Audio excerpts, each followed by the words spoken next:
Hello, Glenn. And Hello, good evening, and welcome. Now, where have I heard that one before? In the room tonight, we've got the lovely Sue with us. We've got Sandy, who's going to be a celebrity himself come Thursday, and he's going to have his own show.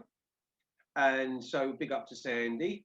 And she's got an admirer already, Sandy, with little Harper watching on. Hello, then. Say hello. Come in. It's fine. Hello. Come on, she wants to go. Who's Lossie? Lissy. Is that Lissy? Yeah, I'm not going to at the moment. I think you said about waiting half an hour before you bring people in to have a good chance to have a proper conversation. We're going to have a little bit of a catch up with Glenn. Yeah. We got my mate and fantastic campaigner, a brilliant guy. Glenn Safari is really, really down to earth, a really good guy. And I've got on with him for a little while now. And first met him at the Melanie Shaw rally, and we've been mates ever since and share a common goal, let's put it that way. And we're going to have a little bit of a catch up with Glenn. So what I'm going to do first of all is going to introduce, as Sue knows Glenn anyway and has met him on a couple of occasions herself. I'm going to introduce Sandy. Sandy's from Quarries Warriors. And hi, Sandy. You are? Yeah, how are you doing, Alan?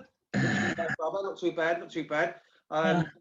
Glenn's a fantastic campaigner and as works closely with Tommy and is almost like a right-hand man in some respects, and you know, a brilliant campaigner. And a lot of the stuff we've done, we've worked on a couple of things together as well. And so I want to introduce you, and what I'll say to Glenn, we've got Beechholme Warriors and Quarries Warriors. Now it's the sister ship to Beechholme Warriors. Sandy does the north of the border, the Scotland area, and went through horrific child abuse himself. And his story is quite horrific. And what he went, and his partner, Jane, they tried to make Jane a designer baby, and they cut limbs off of her to try and design her into a special way. So do you want to come in? Yeah, I've got to take her a toilet, so I will be back, all right? Yeah, okay, mate. So just want to say, get to know each other. Just say hello to Glenn and Glenn vice versa. Sandy and Glenn, Sandy. Hello, Glenn. Nice to meet you. And you, my brother. Thank you, Sandy. Thank you. Lovely to see you come onto the show. Yeah, I know a little about you, you know, various things. And but Sandy, all good stuff. All good stuff. Sandy, can we have a translator, please? Because I can't understand Scottish. Sorry, I've got to speak slow.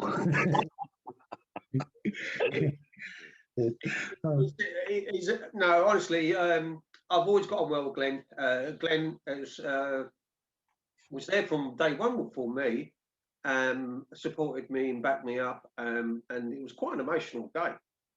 And we've met up a few times since then, and you know, we just get on well. And like I say, we're fighting a common goal here. We're fighting a common cause, and what we're trying to do is stop these paedophiles and politicians from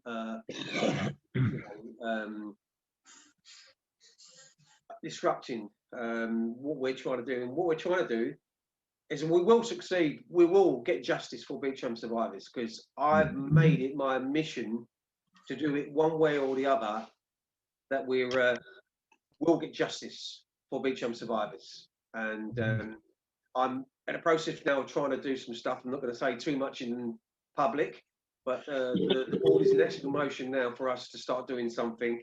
We tried with normal solicitors and the normal protocol, and it just hasn't worked. And we've been basically thrown to the walls by everybody. So I'm going to come to my man, Glenn. How you doing, my old friend? Lovely, Alan. It's great to see you, my man. It's great to see you keep doing the good work. I keep seeing you on Facebook and when you're out on the streets or whatever, and you're still fighting the cause, you know, and I know you won't give up until you've got justice, what you turn around and say. All I can say is along the lines is and I had a goal to go to, and Alan was one, and Sue as well. Turned around and said, Glenn, would you give us a hand to do the one in London on March 2000? May 16th, remember? May the 16th. But we spoke about it in March, didn't we? Yeah. First of all, yeah. Yeah, we started speaking about Mark. We started speaking about Melanie Shaw things, and I listened to Alan speak at Melanie Shaw's do twice, which we done, one in Nottingham and one in Rampton. And I thought, wow, we've got to help this man out. It's not only about Alan, it's about the cause. Everyone's the cause. When we had people on there doing some great speakers, mate, in Nottingham, unbelievable, mate. And that turned my eye. I come up with my wife and I went, hold up, this is bigger things than Tommy here.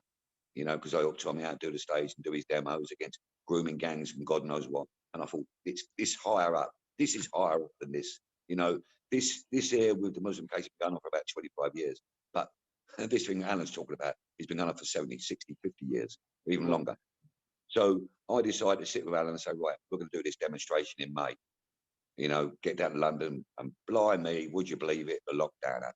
Yeah. But as I said, Alan, there's a goal I've always succeeded and I won't give up. And when this lockdown is finished, I swear, Alan, we will be on it straight away, mate. That'll be our first cruise. We will do this. And do you know what the most annoying thing about it was going to be massive. We had your support, we had Tommy's support, we had the backing from Tommy, we had the Sikh Alliance behind us, so the Sikhs were with us, and I've nothing but respect for the Sikhs. And we had the taxi drivers, the bikers, the veterans. Be quiet. And we had the Scottish guys and all the other different types of guys and organisations. Wow. And all the groups were kind of come together for this one. And it was amazing that the support people were going to show us. But we weren't even, Alan, but it was the veterans as well going to come out. Yeah, I said the veterans were going to come out with this as well. Yeah. We was going to, it was going to be massive. I'm really, I actually think it could have been on the grounds of one of the biggest protests we'd ever done. Definitely. Because I think what has happened, people just had enough. And what you said at the top of the show about, we just had enough of all this crap. And we really want to do something about it because, you know, I've tried every single channel and I've written to every politician, whether it be Labour or Conservative, with my borough councils, mayors, directors, you name it. Everybody has got anything to do privately or politically to do with councils and the way councils are run. You know, I've tried everything and I've had brick wall after brick wall, hit brick wall after brick wall. And Sandy's had the same problem with quarries. And we went up to Scotland and he was saying that last night on Sean's show, we did, I did a film called The Beast of the Bell Tower. And it was actually me that did that. I recorded it all and got Sandy and John to do a little bit of an interview in it because John did the main bit of it. Sandy came in to speak about the Beast of the Bell Tower and about Porteous. Was Porteous, wasn't it? And I think we got something like I'm not too sure, but I think last look it was about 12,000 views. But that on my page, I had 9,000 just on my page, 9,000 views. So I don't know what the overall number for that video is because it could be, you know, it's different people have got different plays. But we're going to have a little bit of a chat in a minute, Sandy. But what I'm going to say is, I want to say to, hello? Sorry. Hello? Yeah. What I'm going to say, how's the catering business, is that been affected by this, or is it a bit of a diversion, or is it helping in any way, or is it a good let out in some respects? It's not too bad. It's because I'm a takeaway on a food van, you know, burgers, sausages, egg, bacon, all that. I'm allowed to do it. Real. You know, so it still hit me hard because the firms are still not coming in, and you know, in the money situation, you got to think is that people scrumping and saving for their own pocket. You know, that has hit me a little bit because you got to think, all right, when you go buy a burger, it's £3. But when you look at people who are only on 3 day a week, 4 day a week, or whatever, and they can't work because they can't get furlough, that's going to hit people, and it's getting people, you know, drastically. But I'm still out there, and we have been with the police as well. You know, when they've said they can't come around your stall.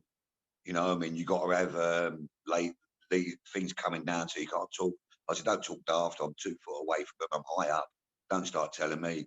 And it come to the point where I was going to let them use the phone, ring me. parked their car 10 yards up the road, and I was going to deliver to them. So I'm a delivery driver. So I would have got away with it anyway. You know, so say for instance, I'm a takeaway. Yeah. You'd come up to the store, I say, sorry, I can't serve you. But what do you want quietly? And I write it down on a bit of paper, stand over there, 5 yards away, and I deliver to you. Done, finished. So there's ways and means you can get out of it. Yeah. You know, it's going to be hard. You know, I think this is going on till 2025. Yeah, Everyone, said by some of our guys on the shows. Sean has been calling this from day one. And what he said about 8 months ago, and I've got to back him up to the hill on this one. He was absolutely 100%. He turned around and says, the next thing they come out with, they say there's another variant, another strain, blah, blah, blah. If they go around the globe, we could have this until 2025. yes. Well, listen to Bill Gates, what he said, 2022. He said it from the start. You know, so he wants it to 2025. Because he's earning money out of this. You know, so, you know, this is a government run. I'm not saying, you know, everyone's saying about COVID. You know, there is a strain out there. Yes. But have you heard anyone lately, since 2019, died of flu? Have you ever heard anyone say now they have died of flu? No. And how many people died of flu years ago? Can someone give me a figure? Yeah, Does anyone know the figure? the figures aren't being released. It's not only that, it's the mental cruelty that people are suffering from this lockup. It's the people, the old people that are not being able to see their grandchildren, like little Harper was in the room earlier on. It's the children that are suffering through schooling. It's the mental and physical and anxiety that is caused on people. And what's most important here, it's the fear factor. What government are doing and using mere media stations like news stations and radio stations by putting this fear across to people, it's frightening people to death. And I should think the suicide rate has gone through the roof. And that is all down to government. Yeah, and well, the people that want real treatment, the cancer patients and other people who've got medical needs that can't get it, like your diabetics, your cancer patients and your trauma victims through various things. Every single thing is being put down to COVID, like you said. yeah, like, you know, there was a young lad, and I suppose your mum wouldn't mind me mentioning this, young lad, Hayden, 18 years old. He had mental issues, 15, 14, 15, you know, blah, blah, tried to kill himself when he was 15, 16. We got him involved in a boxing club, really doing well, coming to the boxing gym 3 times a week. And over the COVID, he decided to take his life 4 weeks ago. He hung himself from a tree. Oh, God. And some woman, it's not, you know, bless his heart, Aidan, you know, it's what he wanted to do and nobody could stop it. But let's talk about the person who see the young boy walking the dog, hanging from a tree, a little 17-year-old boy. You know, so I'm looking this down, that is COVID related. Yeah. Because if we'd have had him in the boxing gym, he wouldn't have done it. But who knows, he could have done it years later, but who knows? But he was going on such a brilliant, you know, meeting the young people, couldn't wait to get to the gym Monday, Wednesday and Fridays.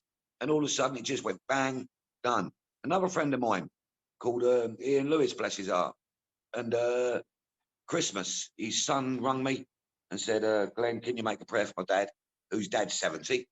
He said he's got lung and liver cancer. I went, wow, sorry to hear that. They said he's only got 3 weeks.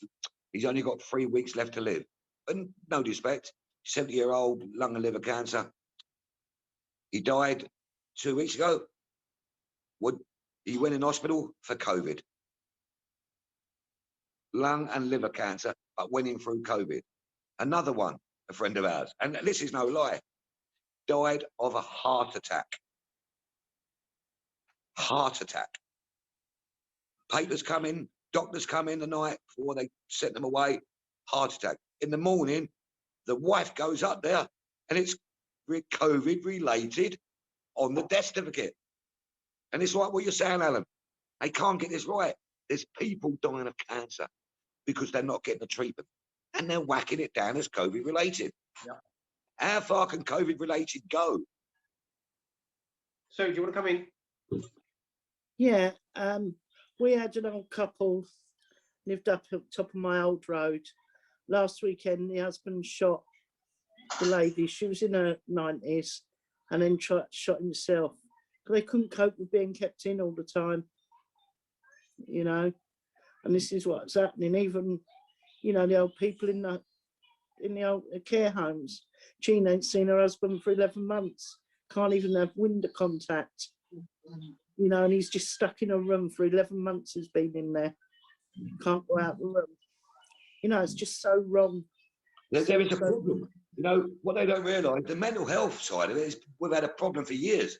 Yeah. The mental health, they've just abolished the mental health, you know, so the people who've got mental health now, that's enough for them. So now, like, the first thing they've got to do is forget about this COVID. You know, forget about it.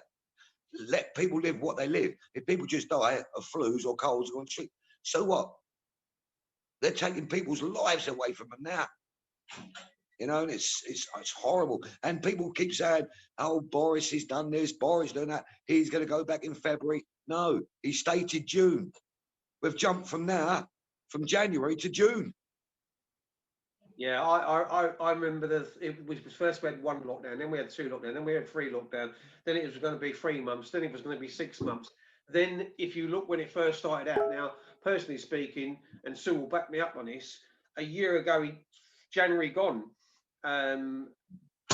me and my wife had really, really bad flu, and we think it was the start of the COVID, right? And people saying they were getting it in December, maybe even November before that. And Kathy ended up getting double pneumonia for it. And I said, you know what, if you'd have got this in March, they would have put it down to COVID. I had a terrible cough. I had terrible headaches. I had flu like I've never had before. We're not saying there isn't anything out there. That's what we never, ever said that, ever. We're not saying there isn't anything out there. But to put everything down to COVID, the molarity of it is wrong. But Alan, COVID's been about since 1984. I remember it in 1984. A strain of COVID in 1984. You can go back and look at all your tins. It's got COVID on it. Yeah. You know, years and years ago, it's got COVID on it. So it's just a man-made flu. Yeah. You know, it's a heavy flu. Now, when I hear people say they got colds, you know, that's not flu. You know, it's like what you just said, Alan. When you had flu, mate, you couldn't get out of bed. No. That drained you. Yeah. You know, that done you in. So there is something what went out. We do know that. But again, I blame Boris from the start, from not shutting the borders down in November, like Australia did, like New Zealand did. Yeah. Went bang, that's enough. Let's shut it. Let's close it. But no, he decided he didn't believe it because he didn't want to believe it. Because my thing is, he wanted the elderly and he wanted the vulnerable to die. And it's going to be global because while there's people like my son and other people who are got little problems, the government don't want to pay their money. That's another one gone. The elderly, they want to get rid of them for one reason. They don't want to pay old age pensioners. They want to get rid of the pensions. I'll come to you in a minute, Sandy, and so I'll come to you in a minute when Glenn, when you finish shaking, we'll let Sue come in and then we'll let Sandy come in. I'm ranting about this COVID. It's annoying me. Yeah, of course. Go on in, Sue. Sorry, my girl. That's all right. No, well, I had COVID, not this Christmas before. I went to hospital because I was really ill. They put me, I went to a walk-in centre, put me on oxygen, got an ambulance, sent me to hospital. And they said, they took all tests.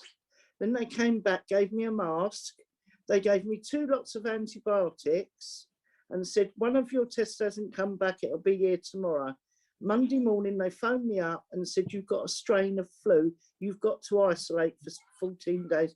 When do you get antibiotics for flu and when do you isolate from flu? You're right.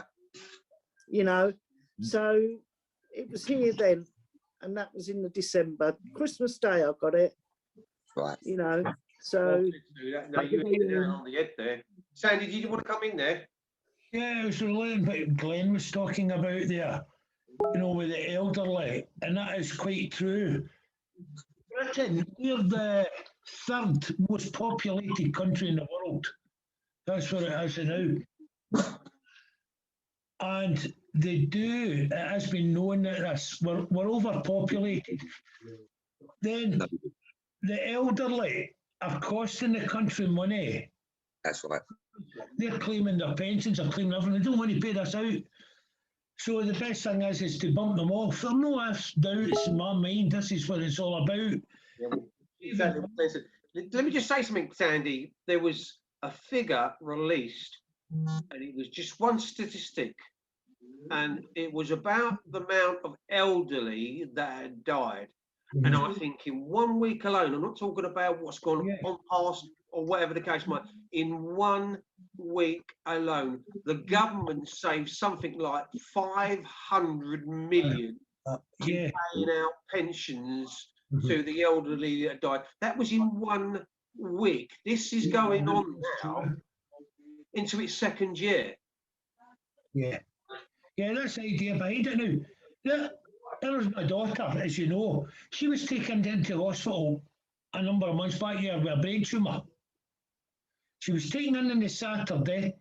The Sunday they told her there were an outbreak of COVID in the ward. The Monday she was let to go home. A couple of months later, the pain in her head was killing her. She was taken just in recently there. She went back into hospital with this tumour in the brain, and she caught COVID. And the last couple of weeks has been hellish. You know, we've seen her with tubes down her throat. She's been sending pictures out and stuff. But she's doing okay now. Thank God she's doing okay. But she can hardly talk just now because of all these tubes that's been put down her throat. But the worst thing they can do, and I've been looking into this, is the first thing when they tell you you've got COVID, masks, oxygen. Too much oxygen is one of the worst things you can give anyone. It can open up your lungs. Yeah. Right? So this is another way of bumping people off. Now, the other couple of points is we're hearing about all these people dying day in, day out, and it's on the increase. It goes down and then back up. You know, so if all these people are dying, why is it undertakers running 24 hours a day to crematoriums, to graveyards or what? We never see that. And also, we're told children cannot catch us. They're told us it's possible for children to catch it, but yet they're going to be injecting the kids in Wales. 5-year-old kids are going to be injecting. Yeah, they're going to start a trial in, I think it's Wales, they're going to start doing it and start injecting the Welsh kids. It's just diabolical. It's criminal what they're doing. And people, what makes me laugh is that, well, this is a wrong term to use, Alan. What makes me sick is the fact that, 15 million people have taken this up, and they've gone and done it, and they've gone and put chemicals into their body, and they think Boris is like some sort of knight in shining armour when he's a total buffoon. True, Alan. He's a total buffoon. The fucking guy's an absolute. He can't even hold a sentence together without fucking not knowing.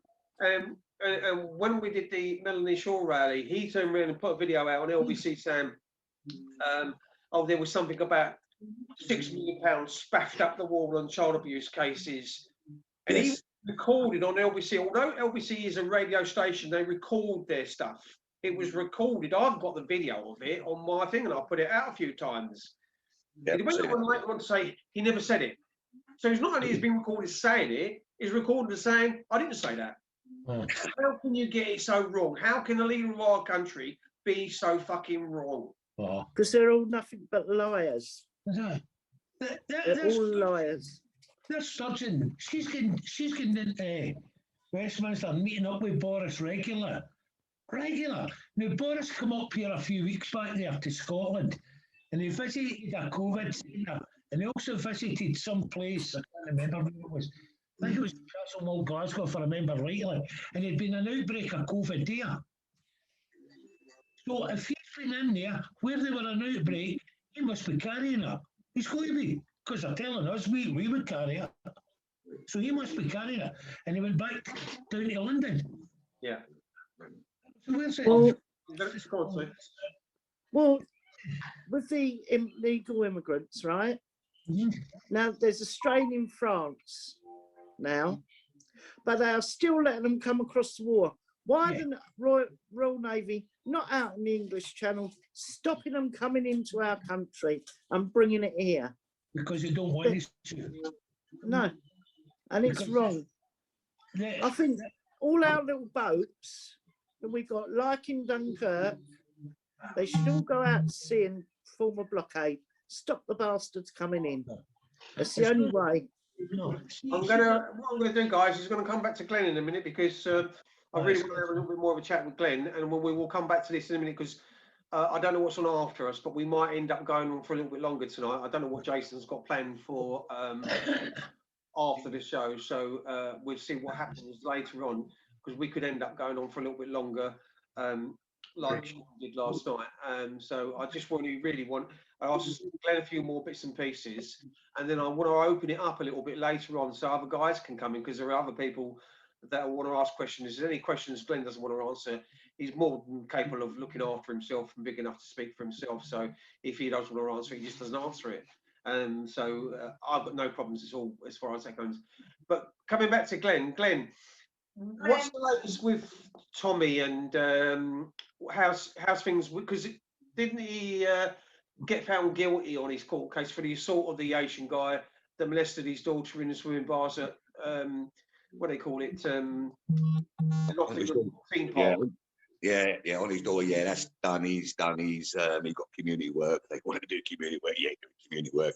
Yeah, all we can just say, man, and say is that, you know, how the corrupt government are, is that when he got found guilty for that, you know, it just proves that I believe the judge was a paedophile who turned around and made him found guilty. Yeah. The attorney general must have been, because anyone the likes of us would have said, Tommy, I'll shake your hand, mate. Sit willing. But he knew he was beating up the wrong tree. He knew he was going to get it. But the only thing what's good about it at the end is that the Asian guy, well, I think he's Asian. We can't mention his name or nothing at the moment because it's still in the public. It's still in the eye when he goes to court. Is that he's been charged and he's ready to go up to be. That's what it me as well, Glenn. That if we use the name Asian, we're deemed as racist. What the fuck's going on? And you're right. So what would you call an Asian guy? A Pakistani guy or an Asian guy? An Asian is a country of Asia or anywhere. I mean, so are you taking the piss then if you turn around and say you're talking about Middle Eastern or Afro-Caribbean or whatever the case might be, African, you know, South African? Are they saying if we say Christians or Catholics, are we racist if we use that word? Yeah. Well, how far do you stop? You know, so go back to Tommy. Is that he got found guilty, and we know he's going to get found guilty because he's never had a not guilty, never. That's just something he knew he was going to get. It took deliberation from 9:30 in the morning till 5:30 at night. They said you're guilty. We knew it anyway. So one thing's good about it with Tommy, he's turned around and said that the bloke who touched his daughter is up court and he's going not guilty. So that'll be the day where I want to see thousands outside the court to see him walk past us, knowing that a known paedophile, what he done to his daughter. Don't matter what colour he is, what creed he is. I don't give a damn about Muslims or whoever it is. Once you're a paedophile of any colour, any nature, any colour and creed. So this bastard's got to go into court and he's got to go past us. He's got to go past us, knowing what he's done. He's got not guilty. Like they've got enough evidence to try him. And if it wasn't for Tommy, who recorded the police officer, who made mistakes, but I didn't arrest him for 10 weeks, he would have been let off. Because Tommy recorded the police officer and they made really bad mistakes, they slung the police officer off the case because they didn't take the bloke's phone call, his phone away from him. They did not even question him. All they want to do was arrest Tommy for manhandling him with a little bloody nose. You know, no one knew what happened. All Tommy said, he tried to restrain him and somehow he got a bloody nose. But here and now, it's got proven.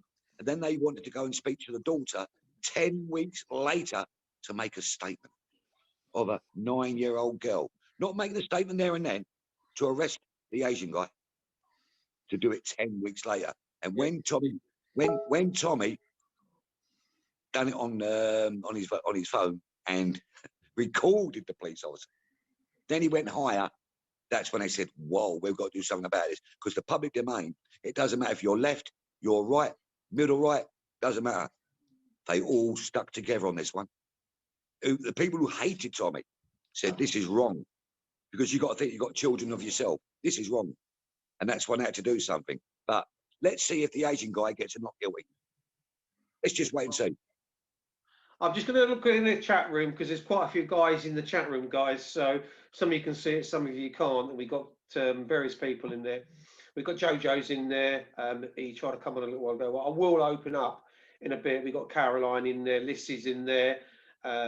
We've got Charles Ernest. We've got good old Roy in there. We've got some really, really good Patriots and some Carolines in there. Sean, my mate Sean's in there. Fantastic guy. And yeah, there's just various things, and I think I picked up a bit what Charles said about the Royal Navy. So, and he turned around and said the Royal Navy role is to keep world shipping lanes open, and it's down to the Home Office and not the actual Navy to do what they do. So the second job is to offer any aid to areas of a national disaster. So I can see he said, but these guys can jump on and join the chat in a bit, and we'll open up the show in a little bit longer. But we've got various guys in the chat room, so I thought I'd just have a quick look to see who's and what's going on. And I want to say thank you to everybody in the chat room. I don't always look straight away at the chat, but we do understand you there, and we will open up in a bit and let you come on, guys. And a big thank you to every single one of you in the chat room. So, is there anything you want to ask Sandy or Sue? Sandy, do you want to say anything? Sandy, can you hear me? Yeah, aye, loud and clear. No bother. But this, you know, we're talking about bringing all these Asians into the country and stuff. And again, I was looking into that. And the idea behind this is they're telling us all this thing about all these Asians and the this or that, and we're fighting with them, and they're fighting with us. And the more we're fighting with them, they're fighting with us, the more the government can get away with all the slickedness and stuff. So see, instead of us fighting with them and them fighting with us, if we all join bloody force, then I wonder what they would do then. You're right. It's Sandy. Honestly, I've been talking about this for ages. You know, when we talk about the left and the right, you know, you got to think the poll tax. The left come out and really hit the streets. Mm-hmm. You know, when we say about it. And I think for one day, what I would love to see is all patriots, all people around the country, don't matter wherever you are, let's all come out against the government for one day. Let's put everything aside of us. Let's forget about the Jeremy Corbyns. Let's forget about the Conservatives. Let's think about people in general. What these bastards are doing to us. Yeah, if we 100%. And that is my next line, which I'd hate to say is I can't bring it up in a moment, but there's only one person thinking to do it at the moment. I ain't going to mention his name, but there's one person who's really going to hit this. You know, I think he's going to have talks with Piers Corbyn at the moment. They're talking about it. Do you imagine how many people can hit the streets like we did against the poll tax? Can you imagine it? Can you imagine we could shut down England in one day? I mean, if we could shut down all the banks of England, shut it down for one day, shut all the papers down. This will cause havoc. And the government then have got to think, we're going to listen to you. And if they don't listen to us, we'll do another one the next day and the next day. They can only go on for so long. Because, all right, at the moment, we're losing millions. Hey, if we shut this country down, mate, and we all join together, they're going to lose billions and billions. That's the only way we can do about it. And it's right what you said, Simon. We all need to sing off the same hymn brush, right? And be friends for one day. Yeah.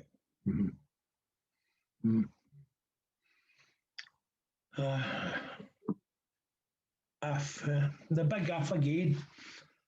Yeah.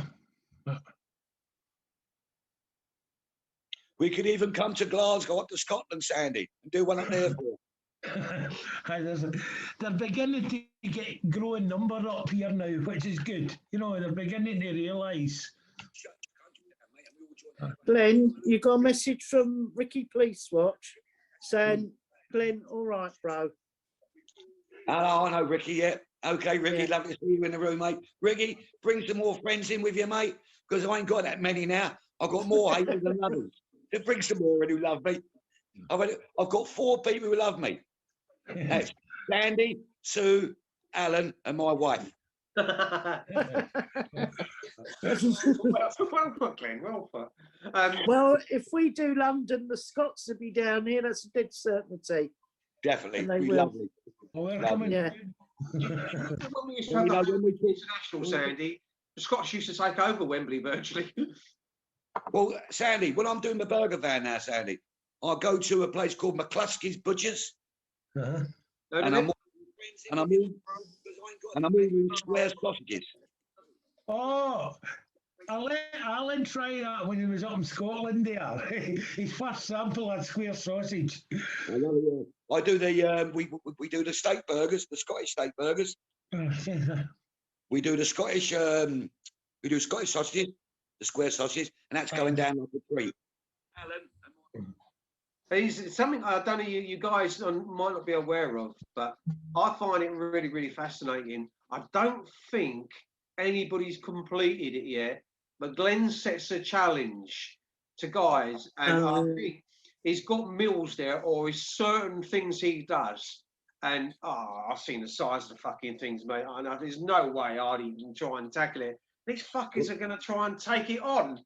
And Well, I've had, was it sausage back or something? You're doing it for 12 quid or something? yeah, what it is, it's the biggest baguette you can get, not the normal size baguette, the large baguettes, large ones. You put no butter in it.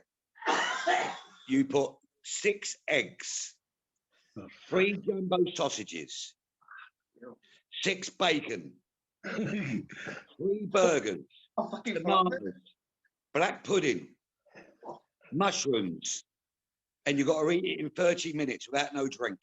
I've had 25 people who have attempted it, nearly done it, but they still haven't succeeded yet. Yeah, I see one guy, Glenn, you're talking about it. I see one guy, he got down to, I don't know, he needed to do it. He had a minute left. But I'll tell you, he looked completely fucked. I think he was sat in a chair like that. And when everyone said to me, Glenn, please give it to him, I said, no. I said, if I give it to him, the next person will come in 2 minutes. I said, no, the time is 30 minutes. And what I generally do, I pick up a can of drink when they're halfway through and I start drinking. You wait for about another 20 minutes and someone's going to come on and she's going to give you a right ear roll treatment, I'll tell you. Right. He knows what I'm We have somebody to pick up your challenge. Yeah, we're doing the hot wings as well. Hot wings, you've got to eat 10 hot wings in 10 minutes. There's a minute of hot wing, but they've got to sign a declaration to eat it because it's the sauce is inside it. It's called psycho sauce. So no one's tried that. You've got a message from Sean Morris saying you've got a lot more friends than that, Glenn, brother. Thanks. You mastered that then, Sue? Eh? You mastered it then? Yeah, just now. She turned it all off. I couldn't get back on and I managed it. No, well done, girl. Yeah. But yeah, it's not an easy thing to do when you've got like, sometimes we've had 6 to 8 to 10 people in, and it's very difficult going back into the chat room and looking at the chat. And Sandy's going to have to look forward to this on Thursday, and that's going to be a challenge in himself for him. But what we found it, Sandy, like Sue's just done, is do it on your phone and do. Yeah, I've got it on my phone. But sometimes with a laptop, it's not too bad because you can open another window and do 2, whereas an iPad you can't. I'll need to see about joining 2 laptops together. You can do it on a laptop. You can't do it on an iPad, though. iPads, you can't do it on. Well, that's what we found earlier on because we were trying to mess about ourselves. But I tend to, like I've just done, and I went just to see who was in the chat room. When I bend down, I'm just turning the heat off, guys, because I'm in the conservatory. It's quite cold in here. And so I just want to see who's in the chat room and give a little bit of thanks and contribution back to the guys that are prepared to come and watch the show and put something back into the show. We out of respect to them guys, I've got to give something back to them as well. So we need to look at the chat room and keep them And as I say, we'll open it up in just in a little bit longer. Glenn, is there anything other you want to do? You want to tell us? Anything else that's how's young Glenn? Oh, he's doing really well. Yeah, he's doing really, really well. Had police come around the other day. You know, I don't know who someone must have said something. They've come to my door at 8:30 in the morning. They went, "We believe you're having a party at 8:30 in the morning." Any excuse they can use to knock on your door, and they're using this so much now. We've heard that you were seen with a knife, or we've done this and we've heard this, or a disturbance has been reported by a neighbour, or you've been grassed up by a neighbour. I mean, when I was younger, if you fucking grassed somebody up, it was a job down London. Yeah, what happened was, Alan, is that I've got gates before you come in. You can't come to mine. You've got to press the button. Yeah, I've seen the videos because you've done videos where the old Bill have been to your house. That's right. So I said to him, "So you think at 8:30 I've got a party?" I said, "You come tonight at 10:30. I'll let you in. You can have some vodka if you want a party." I said, I'll give one of them. I just said, "Look here, whoever's giving you speed, I've got a son who's severely disabled. As I said, I don't believe in this COVID, but I've got to be transparent against my boy. Yeah. We've got to look after him. I don't have every Tom, Dick and Harry coming in my house. It's a bubble." And I said to the cop, "Do you realise that?" He went, "Yeah, we thought it was wrong. We knew we were going to get abuse as soon as we got the call." I says, "Now, best you can do is get in your car, get off my tarmac," and off, swore, F off. "Please don't talk to us like that." I said, "Move now. You're not welcome on my tarmac." You know, people like that. And I don't know who done it, but we haven't got a clue. And I'm thinking, here we go again. I was going to say, when you said that to me, I thought, there's no way you would have said that. You would have said, just fuck off. Yeah. Yeah, so the other thing I've got to say to you, Alan, is, you know, we were talking about that one in May where I was thinking of, I don't know how well it could be. I know it could work.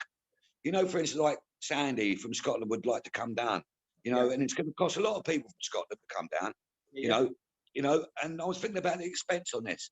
And I was thinking, hold on a minute, if we could do the South, Alan. Yeah. So we can spread it. Then we can do the Midlands. Yeah. Then we do Manchester. Then you do Scotland, bring Newcastle in, Carlisle, Scotland. Because you got to think, on this day and age now, and all I'm worried about is people expect, all right, you won't get 30,000 turn up one it, but at least if we get 2,000 in London, 2,000 in the Midlands, 2,000 in Manchester, 2,000 in Newcastle, Scotland, you are bringing it around the country. Yeah. But you can do that on a basis of 12 months because it doesn't matter, because we could do it, Alan, by saying, right, this date in, say, May, we'll do London. July, we'll do the Midlands. You know, that's the same minute. August, we'll do Manchester, the Northwest, Liverpool, Manchester, all that. And then the last one up in Scotland. Because if Scotland's big up there, I think that needs to be it at the last. Remember when we were at Nottingham and they funneled us because we were marching through the town and they funneled us towards Black Lives Matter. There was about 100 of them and there was thousands of us. And they were tunneling us towards Black Lives Matter and they barricaded us off. It was all pre-planned. It was all and then there was a road to our left where we turned to go round and they blocked that off and tried to contain us in that area. And we thought, what the fuck are they doing? And can you imagine what I would say about that protest, though, is we pushed our way through and we forced our way through and knocked the fucking coppers out of the way. Well, the veterans and some of the guys weren't going to take no shit. And the coppers, when we was walking up, because I was one of the last ones because I can't walk fast, I said to the copper, what's happened to Black Lives Matter? He said, we stopped them at the station. They're not here. And yet they pushed us straight into them.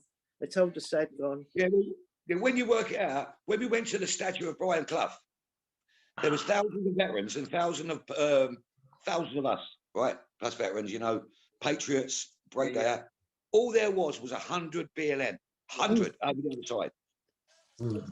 It don't take a rocket science to think we've either got to move 3,000 or move 100. Yeah. But they decided to move us. Did But they do when, the do thing you know that- when we was at Black Lives Matter, when they was in front of us Yes. and the police were there, they were throwing all the bottles and cans, and Yes. the police had their buttons out our way. Yeah. I see a veteran get hit over the head with a truncheon. Yeah. I was in front of him. Yeah, It was just in front of me. yeah, they was all out, all truncheons out, were out facing us, and yet they were the ones causing, shouting their mouths off, throwing the stuff, and the police did nothing. I've got. Trafalgar Square, Glenn, when I think it was Peter Corsman was speaking in one of the rallies. I'm not too sure if it was August or September of last year. And when we had, I think it was 54,000 there. And we tried to go down to down the street. Let me come back to that in a second. But I was standing just to the opposite Trafalgar Square watching, because I was trying to go round because I was looking for Lee Garrett, because Lee was supposed to have been there as well. And I was trying to find Lee and look for Lee while I was there. And I seen coppers attack this guy and they hit him over the head with a baton. Now they wouldn't let anybody go near it because people were filming with their cameras, and they were trying to get an ambulance. They couldn't get an ambulance. In the end, they picked him up and carried him to a police van where they had to take him off. That guy died, but they never said nothing about the two veterans that had their throats slashed in Trafalgar Square, or the guy who got his head caved in there. But the incidents of police brutality ever since then have gone out the window. Yes. It's almost been like a police state since. But you know, there was, yeah, like you said, there was about 100 of them, and like we were in that London that day at Trafalgar Square, we went down Whitehall towards Downing Street, and the same thing happened there. They called us off, tried to stop us from going because it was 100 Black Lives Matter arguments, and they stopped us from there rather than tackle the 100. They tried to stop the thousands, and it just don't make sense to me what they do. I mean, there was that many of us, we could have pushed our way through and caused havoc. Yeah.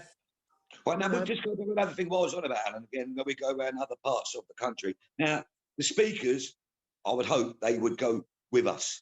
You know what I mean? I wouldn't do the speaking anyway. I'll just help out the staging. I'll help out the police liaison.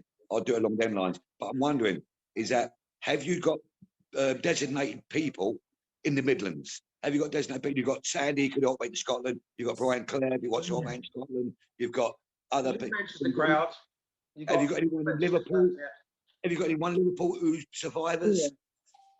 Well, we've got people in Liverpool, haven't we? Well, we've got people. We've got the Welsh. In Angie in Liverpool, you've got the guys like John Lawrence and Katie Jane. You've got Jimmy the At and all them people that are going to help us.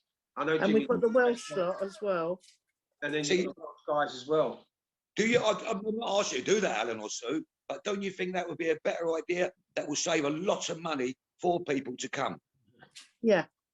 Yeah, and September would be ideal for us as well in Scotland, because we're due up in Scotland for the children's headstones as well, and our holiday. But what's the lockdown there like, Sue, in September? Yeah, well, there is that. Yeah. You know, you got. I'm not taking no fucking notice of the lockdown. I go out. I see my family. They're not stopping me doing that. But the only problem, Sue, but the problem there, Sue, I do agree with you, and I'll be the same. But you got to think, we've got to protect the public of not getting arrested. Yeah. That's our main thing. Because I don't want to see our survivors going up there and, you know, what I mean, police come and arrest them, and we'd go mad over that. I'd rather let it clear. So there's no excuses. The police will stop it. I know the police will try to stop it. They will stop it on that. But if we've done the lockdown finised, they couldn't stop it. It's impossible. So we've got to be very careful. If we get rid of this lockdown, I hear what you're saying, Glenn. But sometimes, just a little, I'll throw this in. With the various protests that you have around the country, you might have 1,500 in Liverpool, 2,000 in Manchester, so many in Leeds, Doncaster, or wherever the case might be, or wherever we're having these different rallies. If we said we go for one massive protest in London, if push came to the shove where we said, you know, if the numbers turned up Yeah. Just no telling what could happen on the day. You know, the walls of bloody Westminster could cave in, or the gates could implode with the amount of people that are there. Alan, it's brilliant, Alan, because I've done so many demos, Alan. Now it's gone to us. You might as well say it's gone stale. You know, how many people have you known, Alan? You know, that veteran in Nottingham was brilliant. That shouldn't have been 3,000. That should have been 100,000. Yeah, it should have been. You know what I mean? No disrespect. You know what I mean? That one there was the main cause for Children's Matters. It was over survivors. It was over the veterans, the way they've been treated. There was a whole cause what Dean come about done. And we only pulled out 3,000. That is my only concern. We go down to London. Will they turn up? Or we could try it, Alan. I thought it's a good idea, we said, Alan. Let's bring it to London. And if Scotland want to turn up and Wales want to turn up, brilliant. But Well, if they we did find it. out, They did do it for Trafalgar, didn't they? We done it in Trafalgar Square, They turned up 54,000. at Trafalgar Square for it from all over the country. yes, I know, but honestly, hindsight, Alan, let's go for it. Yeah. But, you know, I agree with you, let's go for it. But I think over that one, yes, let's call it on. Then I think the next step is for the old age pensioners and the people who are 65 can't get there. Let's go to their towns. Yeah, well said. Yeah, that is very, very valid and very good point. If we get, we're going to have to get our head around this, and we're going to have a little bit of a chat and talk about it, and then get our relative groups involved and go back to the people that we know. And like Facebook, if I've got 1,000 on Facebook, Sandy's got 1,000 on Facebook, Sue's got 1,000 on Facebook, you've got whatever numbers. And if we all come together and all spread and share, and then we're going to get somewhere. If we turn up in Scotland and 50 people turn up, I don't give a damn. That's 50 general people. That 50 can talk to 50, that's 100. That 100 could talk to another 100, that's 200. Yeah. You know, that's how I work on. Yeah. Yeah, because we seen that in Scotland. It was growing. There's no doubt it was growing every week. There were more people coming and more people coming. And that's when the trouble started with the police. I mean, there were three of them on the horseback come charging right in, and there were kids there that day. Somebody could have been hurt, but they weren't caring. And then they come in again and they told us to disperse. I wasn't there that day, but they told them to disperse, which they did do. They gave them 5 minutes to get out George Square, and they were leaving, they were walking down the road peacefully. And the next thing, all these police vans come up and stopped, and they all jumped out. Out comes the buttons and whatnot, and started. They were going absolute mental. They were an elderly gentleman. He was in Greg's the Baker's with his son, I think it was. And as they come out, they shoved him to the ground. He went down, bashed his head. They got his son, and they charged him for having marijuana. The guy doesn't even do drugs, you know. So it was all false. And I all fell flat in his face. There were one fella, Eric, and it was all photographed what happened there. And you see there were about 6 or 7 police around him, and they're telling him, right, go home. And as he's trying to get out, they're holding him back, so he couldn't get away. And the next thing, they threw him down to the ground. They were shouting about he had health problems, you know, to leave him. But they handcuffed him with his hands at the back, and then he taped his ankles and his legs together, body handled him, threw him into a van, took him to Govan Police Station in Glasgow. He was there for about 11 hours, let out. After that, he was taken to court and he got charged with breach of the peace, and he's not allowed to go into George Square to July. That was it. That's the best I could hit him with, you know. Yeah. But see that is the problem, Sandy, which I don't want through lockdown. Seeing people of yourself, or whoever has been done, like Alan and all the people like that, thinking because the police would want to shut you up, Alan. They will die for you straight away, Alan. They will do it to you like they did to up to the veteran. You know what I mean? When you say, look, when you're over, you will be a target. because they're saying, let's hit him first. And once they go for you, Alan, I'm not going to stand there and watch that. No one else is going to stand you getting arrested. Then it kicks off. And that's what the police would want. You out the way so you can't open your mouth anymore. Sue, you're another one. You'll be picked up. You're opening your mouth too much. Don't tell us. We're going to shut you up so it don't come out. We can't afford to have that. No, that's right. And I have, Oh, sorry, sir. I've got a big mouth and I can't shut up. I must admit that. I'm not saying a word. Because I get two, I think it was 2 emails and 3 text messages from this police fella in London Road Police Station. One, he was wanting to meet with me, and he was saying that I was the one that was involved with organising the events in Glasgow. Well, there's nobody. Fine. Pardon? Give you a £10,000 fine. Well, No. he wanted me to go and meet with him, but I never bothered. You know, I don't organise events, so why should I go to meet somebody for something that I don't do? You know, I'd be daft. Because if I go, then they would go, well, you do, why did you come? You know,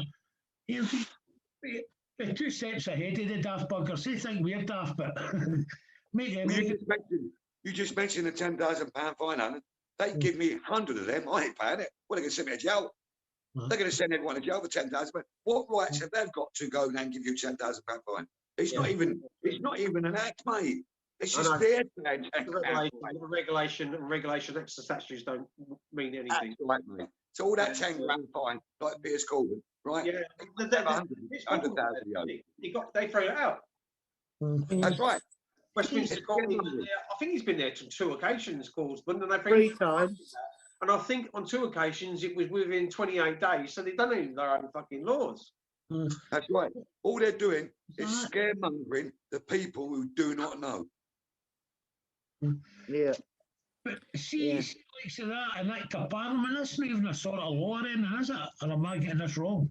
No, They're not act of parliaments, they're legislations. They're not act of parliament. Statutes that not it has to be passed. You know, by either in the House of Lords or for all the majority of the MPs have to say you can't just have 2 or 3 people fucking pass it. Right. You can't have a prime. Alan, and they can't put that over within 6 months, mate. Of course they can't. So what actually is an act of parliament then? Something that's gone through the Lords, the House of Lords, because you've got all peers and judges in the House of Lords, right? And acts and statutes are only what's recommended, right? It's not law. It's not actually written in law. You don't go to a high court judge. The difference between we're fucked up in this country, really, in some respects, because the police don't even know their own fucking oath. They don't know the difference between magistrates' courts, civil courts, crown courts, and it's all really the legal system in this country is on its arse. It really is. Most of the people who are taking these fines and got these fines and have chosen to go to court have had them thrown out. Those silly fuckers that pay them, I'm not being funny when I say that, and I don't mean to be harsh. They think they're going out there for a good cause, but when the Gestapo get hold of them and they go weak at the knees and they're frightened of them and they pay these fines, then that's more for you. If you fight it in court, 9 times out of 10 people have been getting away with it. And you'll be surprised the extent that people go to get out of it. And I can tell you, I've had some really, really weird stories, even with fucking blokes wearing, what was it, Sue? Somebody was wearing a ring, weren't they? Yeah, that was wearing something. I don't say a name of anybody, but yeah.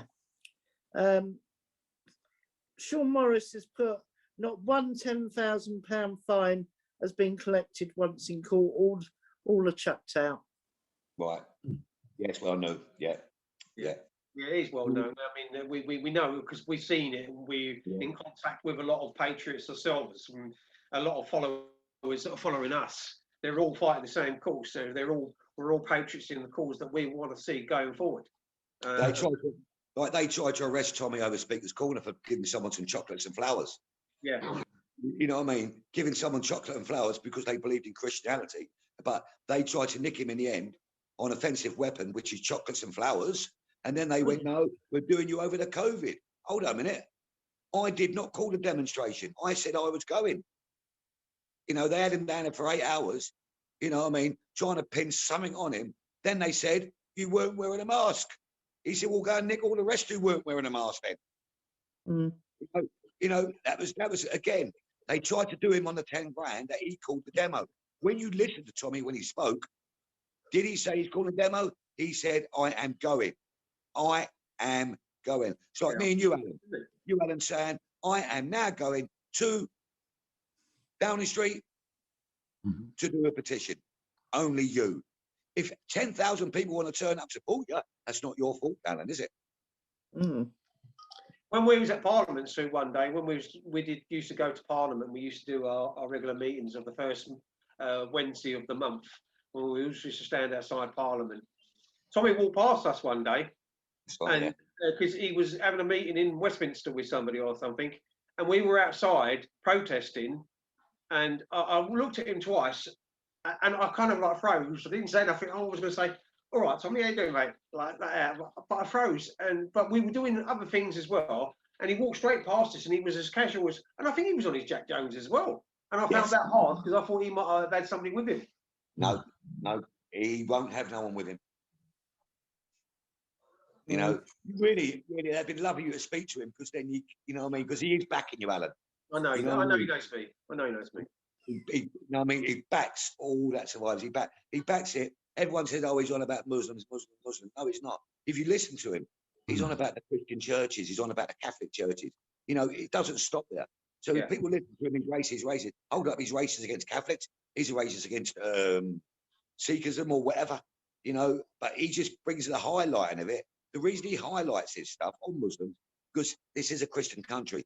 And all right, as you should know, you survivors, what happened is disgusting, right? It happened in a Christian country. But when you look at the percentage of the Muslims in this country who are raping our girls, of 6 million Muslims in this country, 81% are being targeted by Muslims. You know, so he's highlighting that, but he's also highlighting in grooming, full stop. Yeah. Well, didn't he start talking about the rich old grooming gangs 10 years ago? And he was bringing it into the forefront donkeys years ago. And what happened? It's fucking rife now. It's gone out of control. That's right. It's, we're just going to say hello to Jackie. She's just come into the chat room, and I think she'd want to say hello to Glenn. Glenn, how you doing, babes? Hey, Dan, you all right, my girl? Yeah, I'm not doing too bad, thank you. Hi, Sue. Hi, Sandy. Hi, Webby. Hi, Jack. Hi, you Al. You all right, love? All right, darling. If you want to talk to Glenn, you go ahead, Jack. No, what? It's your show, so you go on and do what you do, and I'll speak in a little while. If you want to come in and say anything to Glenn, you're welcome to, mate. I don't want it signed into a boxing match, though. The fight is still on, Jackie, but we've got to still leave it a little bit longer. You what, darling? The fight is still on, but as I said, you've got to just wait until this lockdown's finished. Yeah, okay, that's fine. Just let me know. That was a bit of a pun, Jackie. That was when I said we don't want it to turn into a boxing match. That was a bit of a pun for you. Jackie, I hope you've been training because I ain't stopped, mate. Fucking hell, I've got no chance then, have I? So you got to take pity on this old girl. You've got to be careful and all, Glenn, when you have this sponsored boxing match or this charity boxing match, that you've got to be in mind that she's had all her ratings done.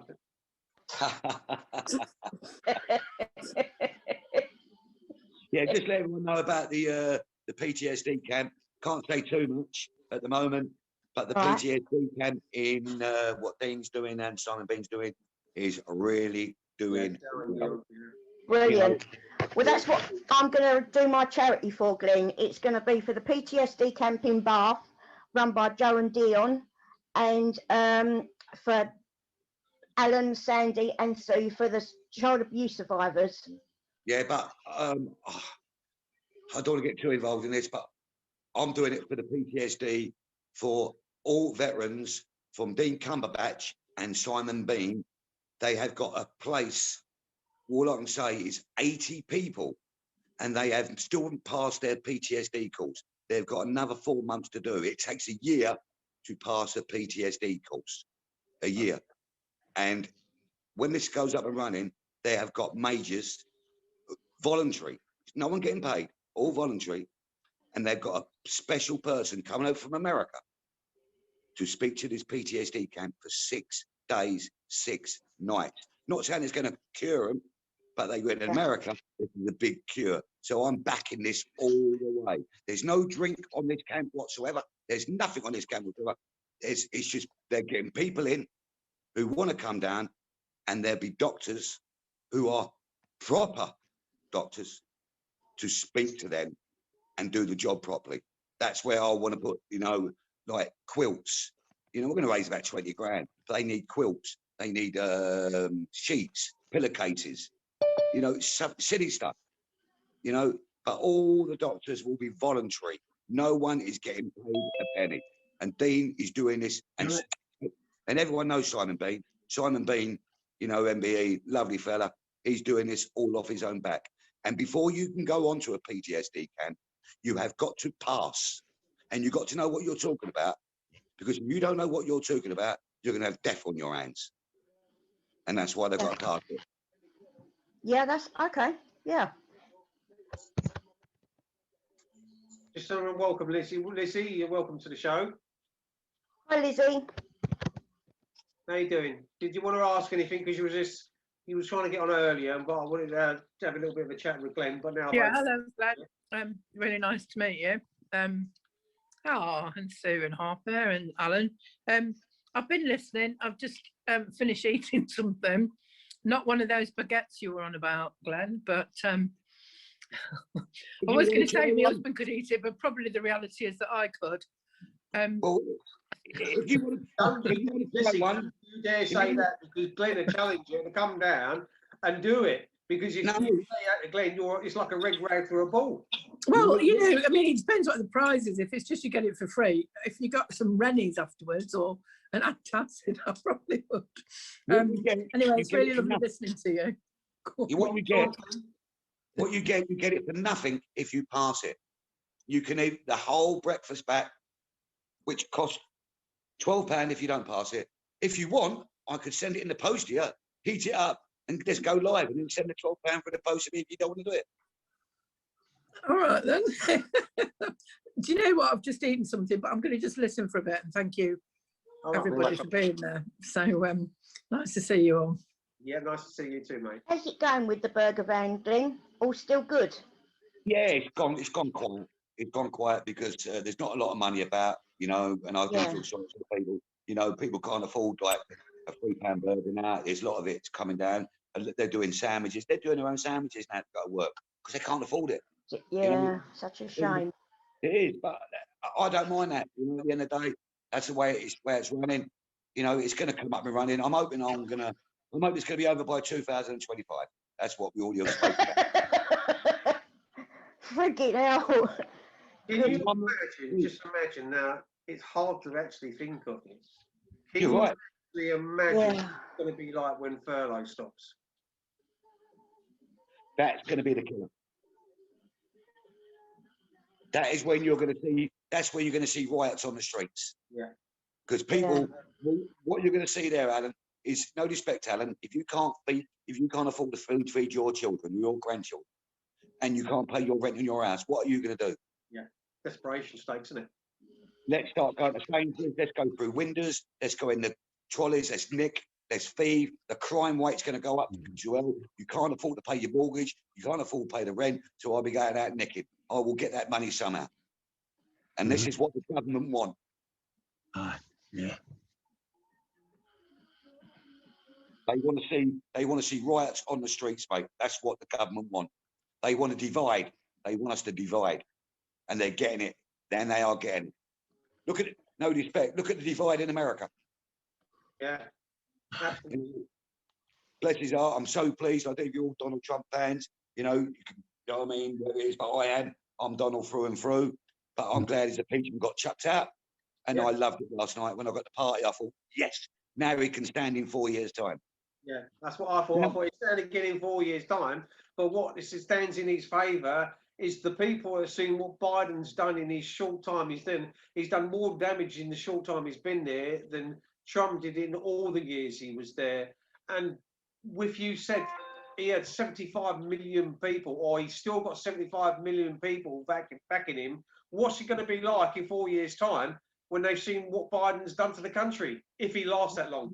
Yeah, but I believe that Donald Trump will never stand under that banner again on the Democrats. No way. He's going to start his own one.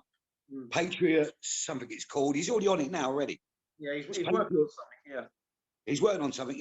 Everyone thinks he's daft. He's not daft, mate. He's got so much up his sleeve, right? So much up his sleeve. At the moment, the Whitehall is not even open. The White House is not even open. Yeah. It's done. It's pitch black. So he's not in there, Biden. No one realises that. It's the false narrative that when we've been in conflicts like the Falklands conflict, we flooded the propaganda war. When there was the Iraqi war, the Iraqis flooded the market with a propaganda war. When it suits them, they can do the propaganda war that they can. This COVID is not a propaganda war. Yes, but don't forget what they want, Alan. Right? This is my theory. You know this vaccine? Yep. They want to see war on the streets between people who took the vaccine and people not taking the vaccine. Because if I go on the streets and I'm saying, no, I'm not wearing a mask, why aren't you wearing a mask? I'm not having a vaccine. You've got to have a vaccine. And you get something like 20 million say, I'm not having vaccines, and 50 million say yes, you've got a war in your hands. Yeah. So that's what the government want. They want government on the streets to turn around and say, let's cause a war. Let's cause a divide. Let's cause a divide about this mask. Let's cause a divide. Because I'm not wearing masks. I'm refusing to wear masks because the mask doesn't do nothing to me. If it's going to cop it, you're going to cop it with a mask or without a mask. Yeah. What? And the only people who win out of masks are the government, because you've got to pay for your mask. Go on Amazon. Amazon are earning millions out of these masks. You know, and like the schooling now. They do the home testing kits as well. Yes. Right now, look at the schooling, for instance. They're asking people to get a laptop to do homeschooling. How can one parent benefit have a laptop? How can they afford to do their own schooling and they've got to get a laptop? Costs 300 quid. And I think, what is going on here? What is going on? Again, it's money. You've got to spend this for your children to get the best possibility life what he's going to get. Obviously, you're going to scrimp and scrape to get a laptop. You are going to scrimp and save to get one. Yeah, and it's all right, the government, Alan, to turn around and say, we'll give you a laptop, but we want it back. Have they got 20 million laptops to give to kids? Or whatever it is, 15 million? No, they haven't. So they're going to say, right, the rich can buy their own, and the poor will give. But hold on a minute, we're all together. Children are children. If you're going to make this stand out, everyone, the government should go, bang, you all have a laptop for nothing. Yeah. Not just pick on one and one with the other. And the ironic thing with that as well, Glenn, is that the likes of Hancock could award his friends a £14.4 million contract on PPE. Yes.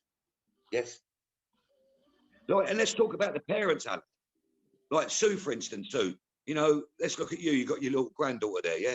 You know, and you got your daughter there, yeah. Right. You know, your daughter's there or whatever.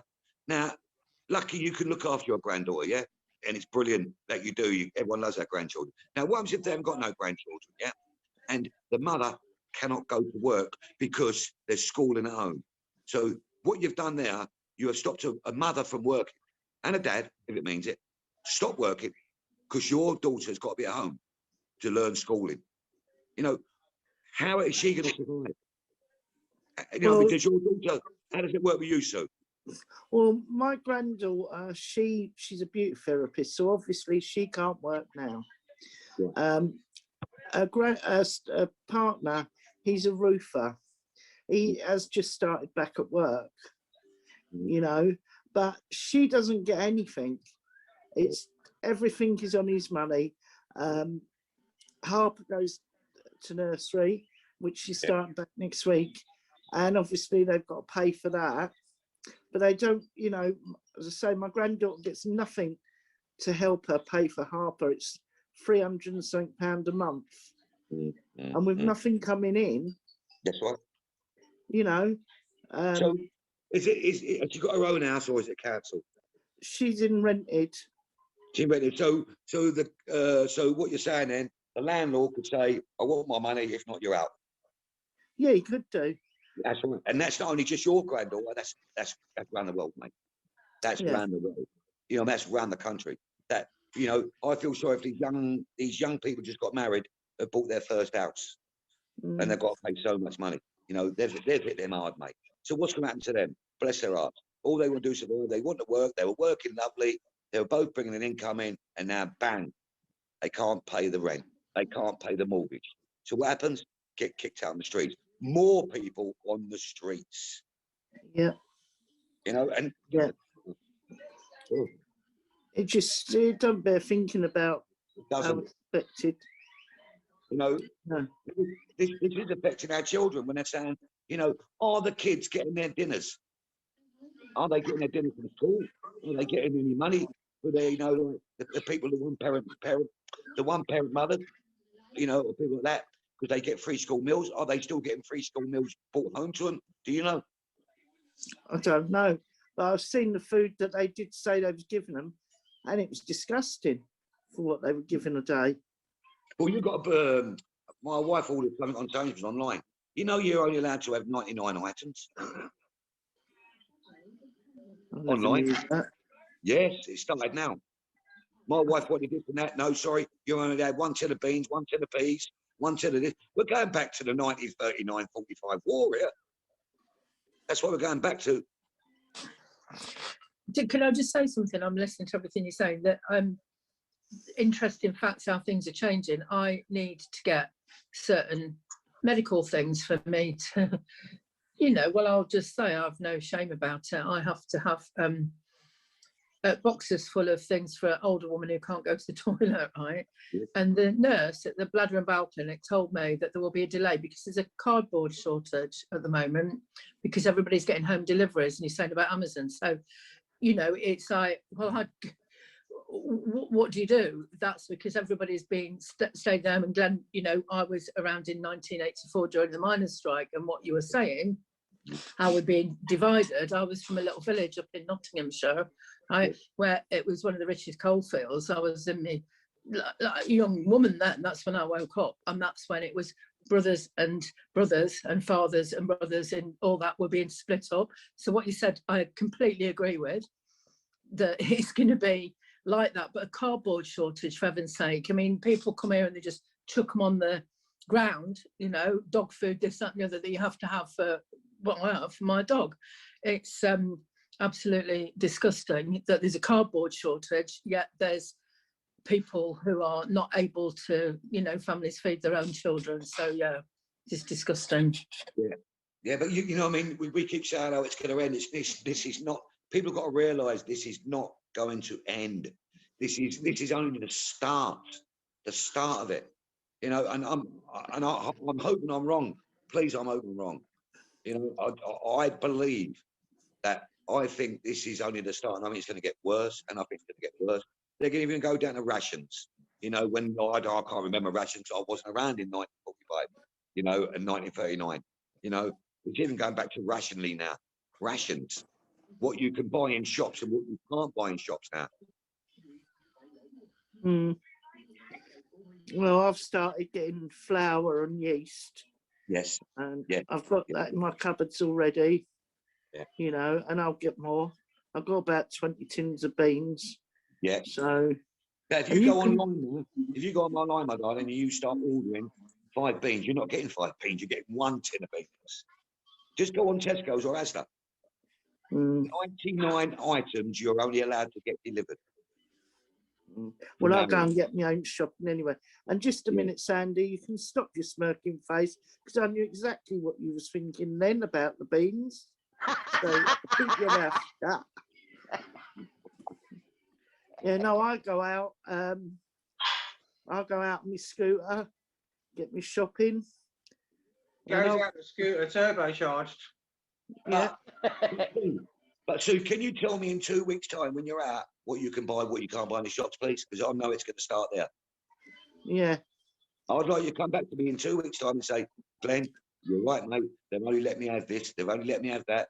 I'm only allowed to have this. I'm only allowed to have that. But you've got the government can have caviar and beer. Oh, yeah. You know what I mean? Yeah. But we've got to suffer on 1 tin of beans. Yeah, and a pint for £3 a pint. Yeah. Well, I'll be sending my boys shopping, I'll tell you that. They can go in the shops as well and get stuff. That's right. That's right. Yeah. But no, but they're getting round by that, saying every household's got to have a ration card. Mm, They've got ways and means. yeah. Joking it. Mm. Whoever thought in 2021 we're going to end up like this? Well, You couldn't turn the clock back. You couldn't. just beggars belief, doesn't it? Mm. I'm looking at the chat room, see if there's anybody saying it. But if anybody wants to jump on, they're quite welcome to. If anybody's got anything to say, and if anyone wants to ask any questions, if you want to join in the conversation, you can join in and speak with Glenn as well. So, you know, if you want to come on to speak and say something, say something. Lizzie, did you want to say something? You did put your finger up a little while ago. I think you weren't in your Sharon. I was just making a remark to Glenn about you didn't hear about. I have to have things delivered that are medical things to me as an older woman in cardboard boxes because I do have a commode at home. And my very nice nurse specialist told me that it will be delayed because there's a cardboard shortage due to all the people who are having home deliveries at the moment. And we're in that space again. I was referring back, as you know, to 1984 and that whole thing of, you know, you get everything at home and you're in this kind of weird world. I mean, here it's a bit like celebrity squares on my phone, you know, with everybody over the place in this virtual world. So, you know, essential medical supplies that are being sent out. I'm not even bothered about me. I'm thinking about other people that cannot get things that are being delivered by the crumbling NHS that we have still. God bless them, right? That other people who've got the money are getting the, you know, like you say, you know, drinking caviar or whatever that, you know, spaff it against the wall Johnson is doing, right? Spaffing his caviar against the wall, while the people in this country are not able to get cardboard for things that they need, you know. I mean, so we could all go and work in a cardboard factory or something. We're saying about rations, going back to the days of the rations and stuff. That's like what Glenn was saying, yeah. I know, but when Glenn's saying things like that, it's not too far from reality, you know, because I went out not so long ago and I was looking, I went into, I don't know, something happened. There was a media scare on the bloody news and I went out and you couldn't buy bread for love nor money. And the next thing I look in for, I couldn't get sugar for love nor money. And I went in 3 shops, right? And by the time I got to that 3rd shop, the price of a bag of sugar had gone from 79p to £1.29. And this is where it's all wrong because some fuckers making money out of it. Yes. Yes. Yeah, well, Spear Thrower reckons he's got all the bog rolls. So he's selling it for 10p a sheet. So. See what it is? See, as you know, Alan, I got arrested for the exact same thing, for going in there trying to help the old age pensioners out. Go into Ashley. And I was going on there and I was thinking, hold up a minute. And the public was saying to the old age pensioners, tough. We only look after one, look after all. You know what I mean? We only look after our own. Is that the video where the cuffs were really tight? Yeah. And all I want to do is go in there and make sure the old age pensioners got what they wanted first. Because the old age pension nowadays, the 70s and 80s, they lived during that war and they knew they could live on a loaf of bread and some eggs and they wouldn't take the piss. But there's people going in there like yourself, bringing trolleys of beans, rice, toilet rolls, smashing out. That's why there was nothing. That's why you had a big thing in on the shops, but there was nothing left on the markets. Yeah. What were those people that were doing that, Glenn, all the time when they showed you on the telly? What skin colour were they? Yeah, right. Yeah, yeah. Yep, wasn't us, was it? No. Just interrupting on that. How's my Tommy doing? Yeah, doing. Yeah. He's not quiet. He's out doing. He's got more like to say. There's something coming out. I don't know if you know. He's been on DR. There's something going on. He has done. He will be doing a documentary on the journalist. And I see a YouTube that he's got something coming out, and it's really big, and people are going to be surprised by it. And I thought, yes, get in there, my son. You keep going. Who do you think it would be? I'm not sure it is. Well, I do know. Half and half. It's going to be that Lizzie Bird. Lizzie Dearden. Yeah. Yeah, and who else? I don't know. He ain't going to do another one on the Panodrama thingy. John Sweeney. Yeah, That's it, yeah. yeah, you're written it down on your head. Yeah, and then or there's the two- other one who got, he went round and knocked on his door and he called the police on him. No, he His can't. name. No, he can't do him yet. Mike Touchby can't do him yet because that's still going. Mike Touchby's still taking the call. Right, okay. Press bloke, Glenn. Yes, when he went to Tenerife. You know, Like they're the journalist, and he said, when you're on holiday, how would you feel if you had a journalist come up to you? just a small little quote, just get your ears posting. So I want everyone to watch it when it comes out because he has got 100% proof of lies. Of lies. Good. It's nearly done. So like he's doing well. You got to think this is 14, 15 hours a night he's working on this. And don't forget, before he puts it out, he ain't stupid this time. This is going to be put to someone who can look at it without getting him sued. I spoke to Dano a couple of times, Glenn, and had a couple of phone calls with Danny. How's Danny doing these days? Because I haven't heard much from him for a while. Well, I haven't heard nothing from him either. Nothing. I think he's got a family life now, wife and kids, and not sure he's gone down the other line. I don't know. We haven't spoke to Danny whatsoever. So don't know. It's an hard one. He's been in it, and I felt like now he feels like he wants to be with his wife and children, which is brilliant. Well, they're the most important thing, aren't they? They've got to come first. Your family comes first in any matter. I have, and that's Phil why has just said a good name, Piers Morgan. What about him? Whether that's going to be the journalist that Tommy's got something on. No. No. That won't be long before he is. But Yeah. obviously, Tommy's doing everything he can to get back on that show again. But they're not having it. Well, I've heard supposedly that Morgan and what's the other bird's name, the bird that does the programmes with him, they're not doing the Good Morning Britain anymore from this week. Someone else is going to be doing it. Yeah, I've got to That's say that. true or not, I don't know. I hope so. I hope it's good. I can't stand that man. Oh, I can't stand him either. No, I don't like him. Welcome to Sean. And ladies and gents. So we've got Sean in. Sean, no doubt, will ask. Yeah, I've got a guest for that one, Glenn. Good evening, by the way, brother. It isn't Piers Morgan, is it? Please tell us it's Piers Morgan. No. Oh, that's a shame, brother. If it was Piers Morgan, that would be bloody wonderful. Because that man really needs to be taken care of. When Jackie said that, where it was Piers Morgan, it ain't Piers Morgan, and you went no like that, and then Sean's come in and probably missed that little bit. I was turning around and opening myself. It would have been Piers Morgan exactly. Yeah, and I writ it in the comments, and then I jumped on it out. It was Piers Morgan, but if it's somebody high profile, Glenn, and they get what the BBC got, which is absolutely brilliant, I'll be there to support that one, brother, without a doubt.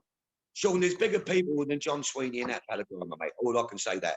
Oh yeah, we know that, brother. There's a lot of puppet masters out there, and like John Sweeney is just a puppet, but he done the job. The BBC is on its way down, brother. And I mentioned that the other week with when they did Panodrama. Obviously, I was up there with you guys. My video alone went out to 200,000 people around the world over the time. It's still going round now, actually, which is great. And it killed the BBC. The BBC are pretty much finished, and I can see 12 months, 18 months, they'll go the same way as the News of the World, which will be bloody great, So hopefully Tommy can do the job again and bring somebody else down. He's even got the person who wrote that story when he beat someone up in Belmarsh, an old age pensioner, 70-year-old. He's even got him. Yeah. This is near enough a lot of journalists, and when he brings these out, mate, they've got a lot of apologies to do. Well, that's great news, Glenn. I just hope that we can have as many people as we did in Manchester. That was a great day, brilliant atmosphere, great numbers, and we all come together that day, and we did a bloody good job between us all getting that message out. I don't think you're going to see Tommy back on the street for a little while. Over this COVID. Well, obviously with the lockdown, you can't, can you? I understand that. I agree with you that, because at the moment, when you call a day on the streets, you're asking to get arrested. and it's not worth putting people at risk, like you said. And with what Tommy can do, he can do it without going on the streets, because of course us guys can share it all out around the world, so it'll do just the same job. Like, That's what he's doing now. I'm not going to put words in his mouth, but all I can tell you and say to you is that Tommy's gone down a different line. He don't want to go to jail no more. He's not going to prison anymore. He's going to highlight. You got to think. I think you've seen him on TR News, wherever it is, but he's done thousands of miles in this last 2 weeks, from Scotland right the way down to the south. Yeah, I know he's talking to a lot of people, Glenn. I've heard that he's talking to the Sikh guys and all the guys, like you said. I mean, we all pretty much agree, whether we like each other or not, we need the unity type thing. We've got to get that unity together and support each other. You know, if Tommy can get other communities involved as well, that'll be a brilliant thing, because Tommy's, you know, whatever some people might think of him and that, we all know Tommy for just a working class lad who cares about his community and everybody, which is what we all do, which is why we do what we do. So if Tommy's meeting the right people and these people can see through the media bullshit and jump on board as well, that'll also be a great thing for what Tommy's doing and for what we're all doing, really. Yeah, definitely. But all I'm saying to you is that just watch this space. Yes, Can I we're just ask a question, watching, quick? brother. Good, Jack. Sean, I Yes. can't see you. I can hear you though.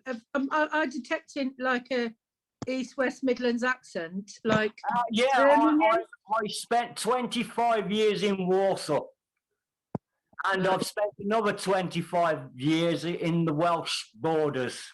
I can sort of hear your accents. Good. Yeah. You never lose the Warsaw accent. Black country lad.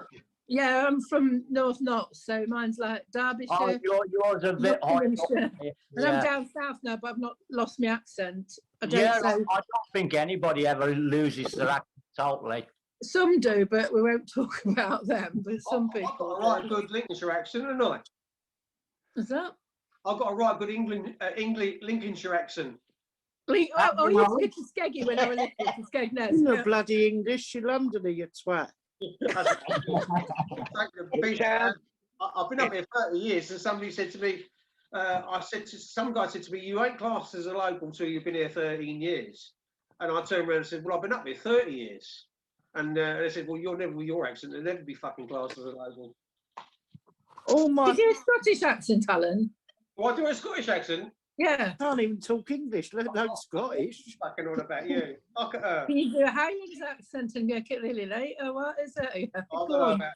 I'll leave that to Sandy. There's only one Scotsman, and that's Sandy. Ooga, ooga.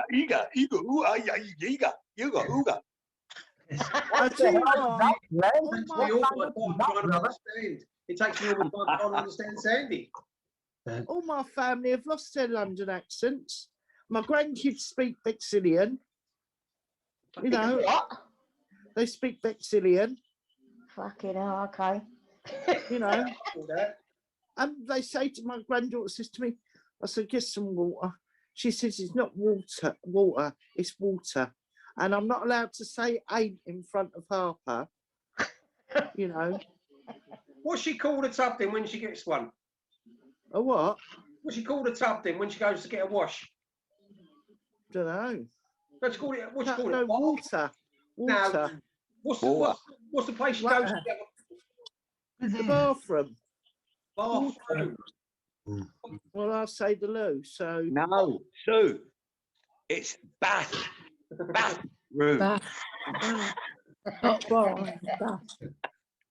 You know, I'm not changing for no one. I speak how I speak. That's right, in life, and that's it. Said to me one day, they said to me, "You don't talk fucking properly," like, and I said, "So out and now and yonder's fucking speaking properly, is it?" We won't be talking in 20 years' time. We won't be talking English. We'll be talking Islam. Yeah, Yeah. we'll be in the minority. Or if we're at all here, well, if we're here. Charles says 2 Scottish people, Alan, me, and Sandy. Who was that? Sorry. Joel Spencer. Charles. Oh yeah. Yeah. What's that thing about Doncaster then, Sandy? There was a battle. Did the Scots come down as far as Doncaster in the old wars? We came every fucking way. Your haircut, Sandy. Pardon? Your No, he's haircut. brushed it. No, He's he's brushed got it. fucking Ken Dodd. I've just got a hairbrush now, Jackie. You can brush it. I do hear, Sandy, that in Scotland, because I am obviously, my father's Scottish, MacDonald is my ancestry, that you have fried Mars bars up there. Yeah. Yeah. Mars bar supper. Yeah. You can get anything you want up here. You know, we eat it. You know. You can eat the English. Yeah, a lot of hurricanes when Sandy starts. You get a lot of hurricanes when you start. Sandy's Back like, to the beans. I like me. You are still playing tunes, Sandy. Sorry, what I was that? said, is your ass still playing tunes? Oh no, I hear it's Sue's turn now.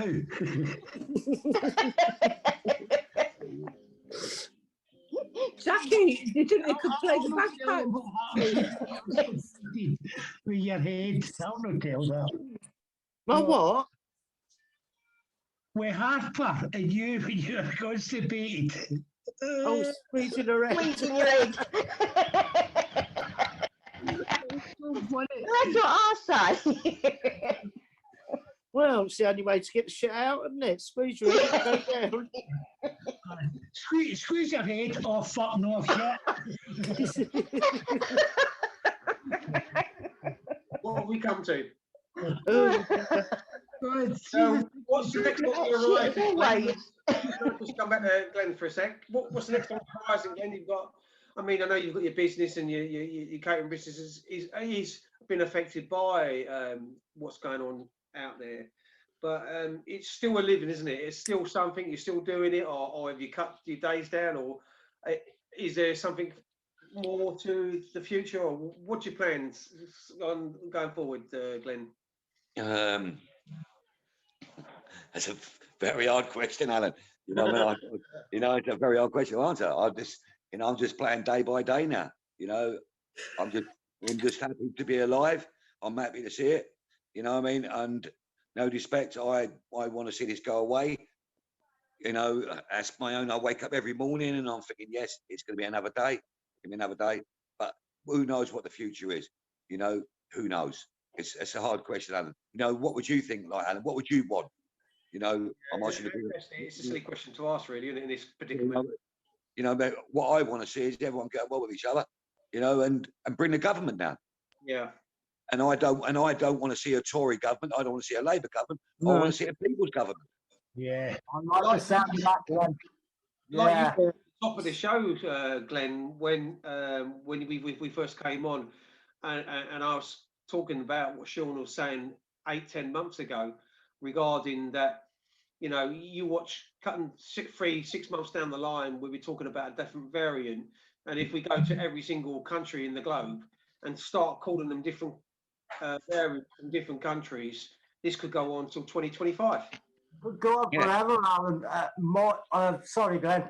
My view of this has always been since the start, right? We live on a miserable, cold island. Unfortunately, we can't drag it a few thousand miles the other way.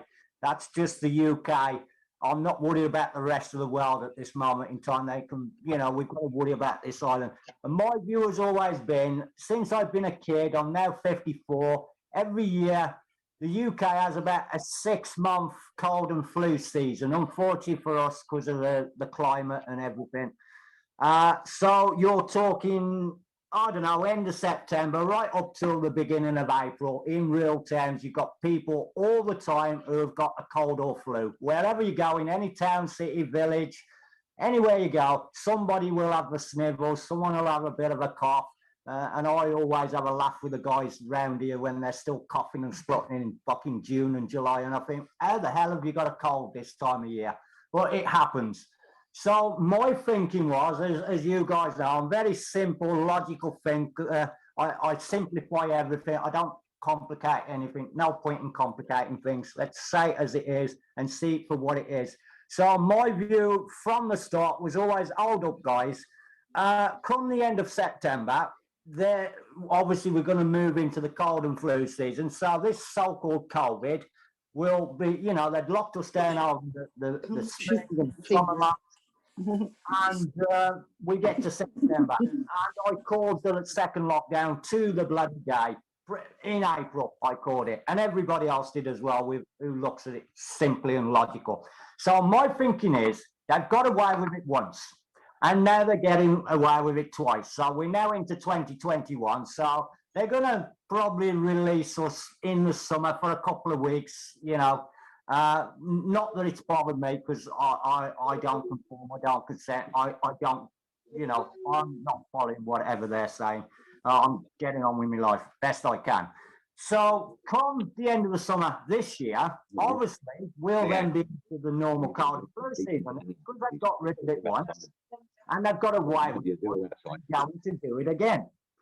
And they're going to do it again and again and again. And now keep continuing with this complete cycle of lockdown, release, until us, the people, can actually stand up and find the courage and the sense and the logic to say, no more, this has got to stop. You cannot completely stop the world for the rest of time because of the cold and flu, which has been happening since we started thousands of years ago. So, you know, if anyone can't see the truth of it and the fact that it's going to stop anytime soon, there's something wrong with their thinking. That's all I can say. And the quicker people realise that, we realise, I think, most of us, but, you know, the quicker people realise, the quicker they'll get off their arses and do something about stopping it. Because like Glenn said, you're going to have the food shortages next, which we are getting. You've now got cardboard shortages I'm hearing about. Fuel is going through the roof, even though not many people are driving. I've looked at my local garage, and every time I look at it, the fuel's gone up. You think, what the fuck? How's that happening? So, guys, I don't know what the answer is, but I think we have got to. It's Glenn, you actually turned around and said a little while ago about what's happened to the flu figures. Yeah. Oh, they're down. 130 years, lowest rate ever. I can give you the figures in the UK. Before 93 people had been put down to the flu. And the average on Ireland, right, is between 16,000 in a good year and 30,000 plus on average. And it's down to 94 before Christmas. So where's all the fucking flu gone? And also the pneumonia is the same. The pneumonia average on this island forever and a day has been 30,000 plus deaths a year, every year, right? And last year, it was down to about 15, 16,000. So I'll put the figures together. And that's been the same with most other illnesses as well. So what about the... Glenn, I know he'd ask you that, brother, but I thought, well, I know the answer, so I'll drop it out. Yeah, so what do we talk about the cancer patients then? How many people dying of cancer? Not many, is there? Well, not half as well, not even a quarter, Glenn. That is the problem, brother. We all know it's not suicides. Every illness, every death at the moment is put down, not of COVID, like people say, listen to the wording, with COVID, right? Good. So you can add one of these dodgy tests, right? 28 days ago, and we all know the tests are 93%. And I've got something to tell you guys in a minute. I watched a video the other day, so I'll tell you about it. Only take a minute. Right, so the tests are 93% inaccurate. We all know that. Boris has said it. All the government guys have said it. All the top scientists are saying. We've talked to Dolores Carhill and people like that, and they're all saying the same thing. Yeah. So obviously, you take 93% of them deaths off COVID and you'll get the true figure. It's about 14,000. That's the true figure of dying of COVID, but with complications. But the problem they've done, Glenn, they've put everything down to it, brother, and they've extended that to 60 fucking days now. So you have a test 60 days ago, which is completely fake, right? And then if you die, you have an heart attack, you die of cancer, like you say. We all know people who have died. I know a guy. He had a dodgy heart. He'd had a couple of strokes, and he died the other week. And I haven't even checked, but I know it's gone down as COVID. I fucking know it has, without a doubt. Now, What about old age? That well, one. that's another thing that doesn't exist no more. Nobody dies of natural causes to old age. Yeah. See what it is.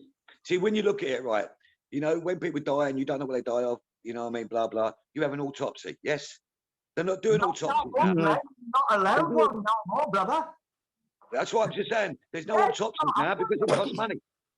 Yeah, you can't have it. There has not been a single autopsy or post-mortem done in fucking over 12 months. Right, can I just tell you about this, right? Now, yesterday I watched a video from a scientist from a university in America, right? And he took 1,500, 1,500 PCR tests, which had all been claimed as positive, right? So him and his university done a test on these 1,500 COVID positives, right?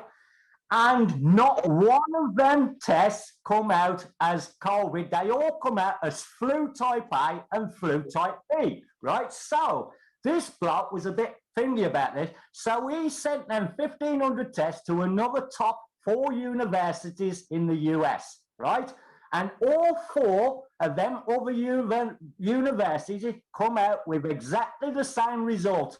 1,500, not one COVID, right?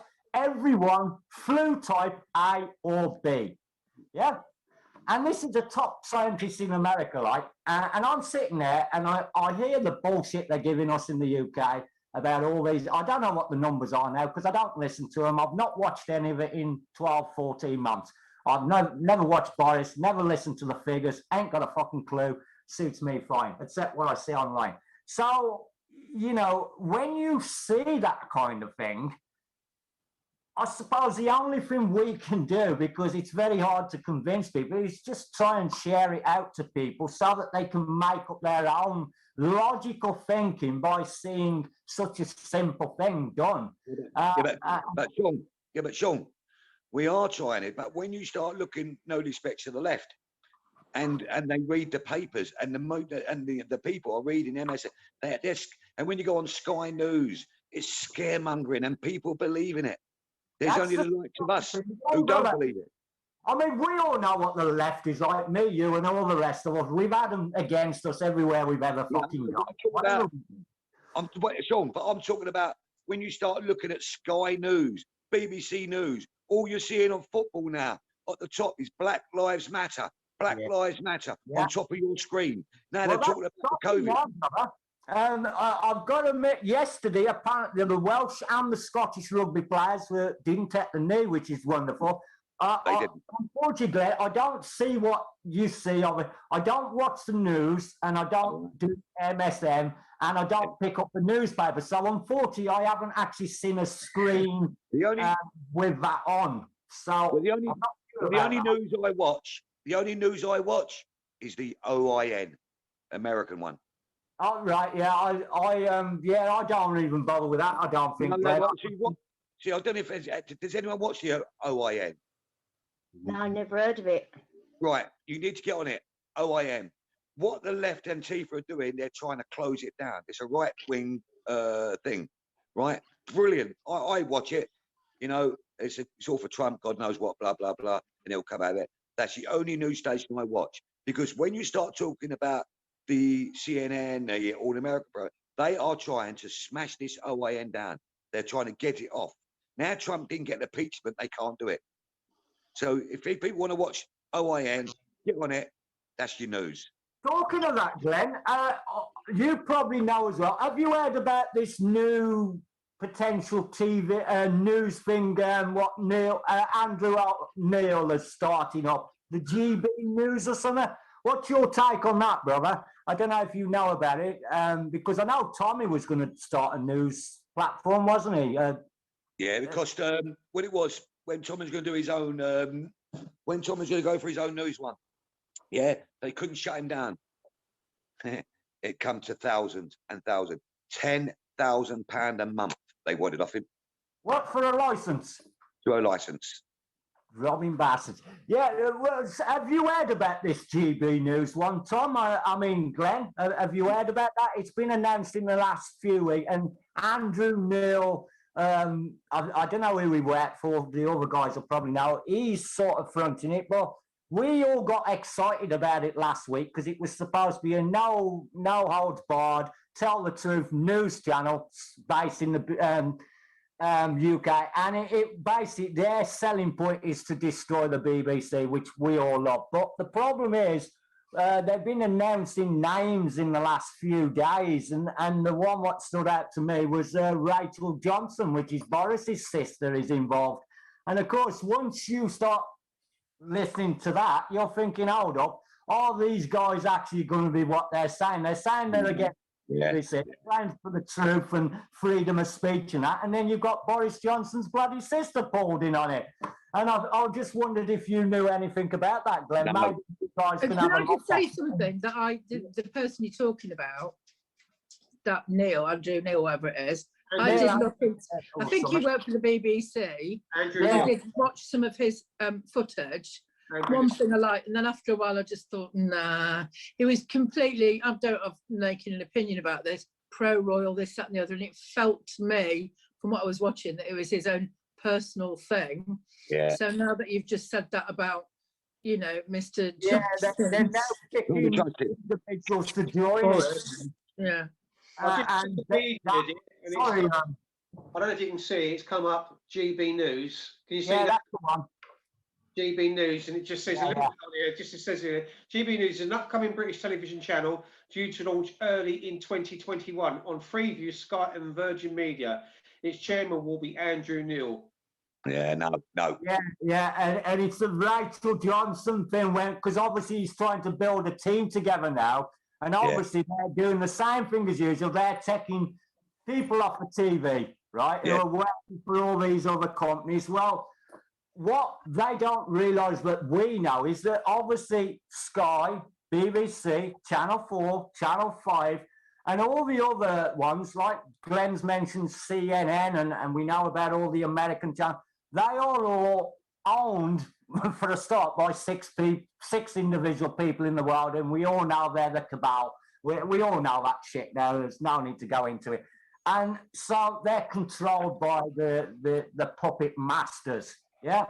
So my view of this GB News now, where I thought, oh, we might actually have an honest bloody TV news channel now, which I might actually watch for a minute a day rather than not. You know, it's completely been sunk to me within a week of it being announced. So hopefully it will be what it says, but I can't see. So Tommy's is out the bag at the moment because of the sheer cost of the license, Glenn, which is a shame. Obviously, we've got Ezra over in Canada with his Rebel News, but we do really need a no old barred true news channel, don't we, Glenn? Do you know any idea how we're going to achieve that, brother, or are we blowing I don't know, bubbles of hope out of our pipes or something? I don't know. The only problem there is whoever you're going to get on that news channel, they will turn just like that. Same as Boris, the same as well. They will get paid to keep their mouths. They will get told what to say and what not to say. Sorry, Sue. Sorry, go on, Sue. We've got someone that says Rebel Media is good. That's how I heard Tommy. Well, yeah, that's rare. And also, Ricky Police Watch has put Rachel Johnson has a slot on LBC, can't be trusted. Yes, yeah, I agree. Anybody related to anybody in Parliament, to me, has lost any credibility. See what you got to say there, Sean, right? Because people get paid up there. Do you remember when Tommy was going to come on to be on UKIP, he was going to become Parliament, and they went up there, and that bloke who sat in the seat, what's his name now? The little bastard, he's left now. What's his name? Was that the Lord? Who? Was that the Lord that what was helping out a bit? We had a Lord, didn't we? No. Who was the man in the chair at the time? What's his name? Who goes? Glenn? To the left. What's his name? The one who says. Jared Batten. No, not Gerald Back. No. No, the one who stood in Parliament. He sits on the seat and he goes, "Oh, it's the left, oh, it's the right." Oh, What's his John name? Bacall, yeah, John Bacall, the little bastard who I Yeah, delivered right. the letter Can to, you yeah. remember? Can you remember when Tommy went into the back of house and he met Yeah, Lord Pearson? He Yeah, got he seen eating invited- food, having coffee, and they got together. The Johnsons, the Theresa Mays, the Corbans were in at the time. They all got together, and Tommy knew it when he started getting in there. That bloke said Tommy Robertson didn't use his name as Stephen Yaxley Lennon. Tommy Robertson. Tommy Yeah, Robertson will oh, never no, ever. never use his name, brother. Tommy Robertson will never ever be in Parliament. We will make sure of that. Now they are frightened because I know Tommy will not take a bun. Tommy would, I hope he wouldn't. Personally, but I don't think he's that kind of fella because he's a working class geezer. Now they don't want him in there because he's going to sit there with his Stone Island jacket on and his Stone Island trousers, right, where everyone's got suits and ties, and he'll be pulling these apart, mate. And they don't want to see that. They don't want to see that. The other night, Glenn, I got to laugh. I decided to watch a movie and I thought, what the fuck shall I watch? And I watched Ali G in the House. Remember that film with Ali G in the House when he got into Parliament? And I was sitting there and I was thinking that, as you said that about Tommy sitting there in his stamping, I was sitting there watching this film. I think, wouldn't that be fucking hilarious if, we had 650 MPs in that Parliament and we all went in with leather jackets, all your gear, football gear and that. What a night that would be. A lot of people are saying, "Oh, Tommy would have gone there. He would have sold us out. He would have sold out." Hold up, he could have sold us out 10 years ago, and he hasn't. Exactly. He's done prison. So why did he sell us out of that? We do know the likes of the Boris Johnson, the Theresa Mays, the Corbyn. Let's go down because they've been brought up in it all their lives. Yeah. Their fathers, their granddads, their sisters, their daughters. They've all been tripping bungs all the rest of their lives. But can you see someone who's a working class man taking it? In my own heart, I hope Tommy wouldn't do it.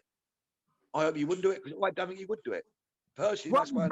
Like you say, Glenn, for the time Tommy's been around, obviously since probably the early 2000s when he was with the EDF, he's never sold out, has he? He's always been true to what he's stood for, and he's even paid the cost of it. He's been hounded, he's lost homes. They've tried to bankrupt him, they've arrested him, they've locked him up numerous times. We all seen the tragedy of the park home thing where the man defended his daughter from a pedo, and he's the one who got fucking trial first. And all right, he didn't get to prison, but he had to do how many bloody hours of work and probably a big fine and that. So I think it's safe to say, Glenn, that with Tommy, we would have someone who would not sell out because obviously he'd get a good wage anyway. He'd have a wage of 75, 80 grand. Then he'd got his expense. So there'd be no need to be selling out. And it's a shame we haven't got more of them, Glenn. If we had Sean, I believe now, I'm right. I'm not going to speak up for Tommy on this. That's why you're not going to see Tommy on the streets anymore. He's going down a different line. That's all I'm going to say. And I hope everyone listens to me to think this is the line he's going down. Just for Tommy. Yeah. Honestly, UKIP used him. They wanted, as soon as Tommy got into UKIP, they had 10,000 subscribers to about 50,000 subscribers in 2 weeks. And it kept going. Through the roof. And then it slung him out. So I'm not speaking on behalf of Tommy, but all I'm saying is I'm hoping, I can't put words in Tommy's mouth. I won't watch what I say. Tommy is going to go down. I think, personally, without speaking to Tommy, I think Tommy's going down the political group. And it's time he's done. Tommy, I hope he does, Glenn. And I'll definitely be one behind him all the way. Yes. Because he's going to be our truth teller, as he's proved time and time and time again. He tried the journalist line, and it hasn't worked. So now he's going down a different line. I hope it works for him. But then again, a lot of people are going to say, "Oh, well, you know what I mean? I've been with Tommy. I don't get a penny off Tommy. You know what I mean?" And he wouldn't want me near him anymore. And I don't want to be near him when he goes up. He'd have to change his whole statutory of his own security, his own people around him. He's got, you know what I mean, all his friends. so-called friends right now. He's got to go. If he goes down them lines, he's got to pick different routes. Yeah. He's got to go. You've got to play the game, haven't you, Glenn? That's the thing. You have to play the game and adjust your team and the way of working to suit whatever game you're in, isn't it? Yes. It's They've as simple as proved that. just how much of a threat they think Tommy is to them with how they've hounded him. Yeah. That's No, been Jackie, they said in now. I don't know if you listened to it. They said Tommy Robertson a racist in Parliament. Yeah. He ain't a fucking He turned around and racist. said he's a racist. Football Yeah. fan. Blah blah blah. Hold up. Like they think he can, because you've done 13 months in jail, you cannot become a politician. How come Tommy has politicians are fucking sex offenders and they're still there then? Hold on a minute. Tommy has not done 13 months all in all. He's done Yeah. 6 months, he's done 8 months, he's done 9 months. He's never done a 13-month sentence. Oh, he's done a sentence, but he's never been in jail for 13 months. Yeah. And they think they can get the better of him. All I can say to you, watch it in the next year and a half. There's big things coming out. Oh, I will do. I'll still keep following him and I'll still keep watching. Whatever comes about, I'll still watch it. Because I've not seen anything that what Tommy's done that I don't like.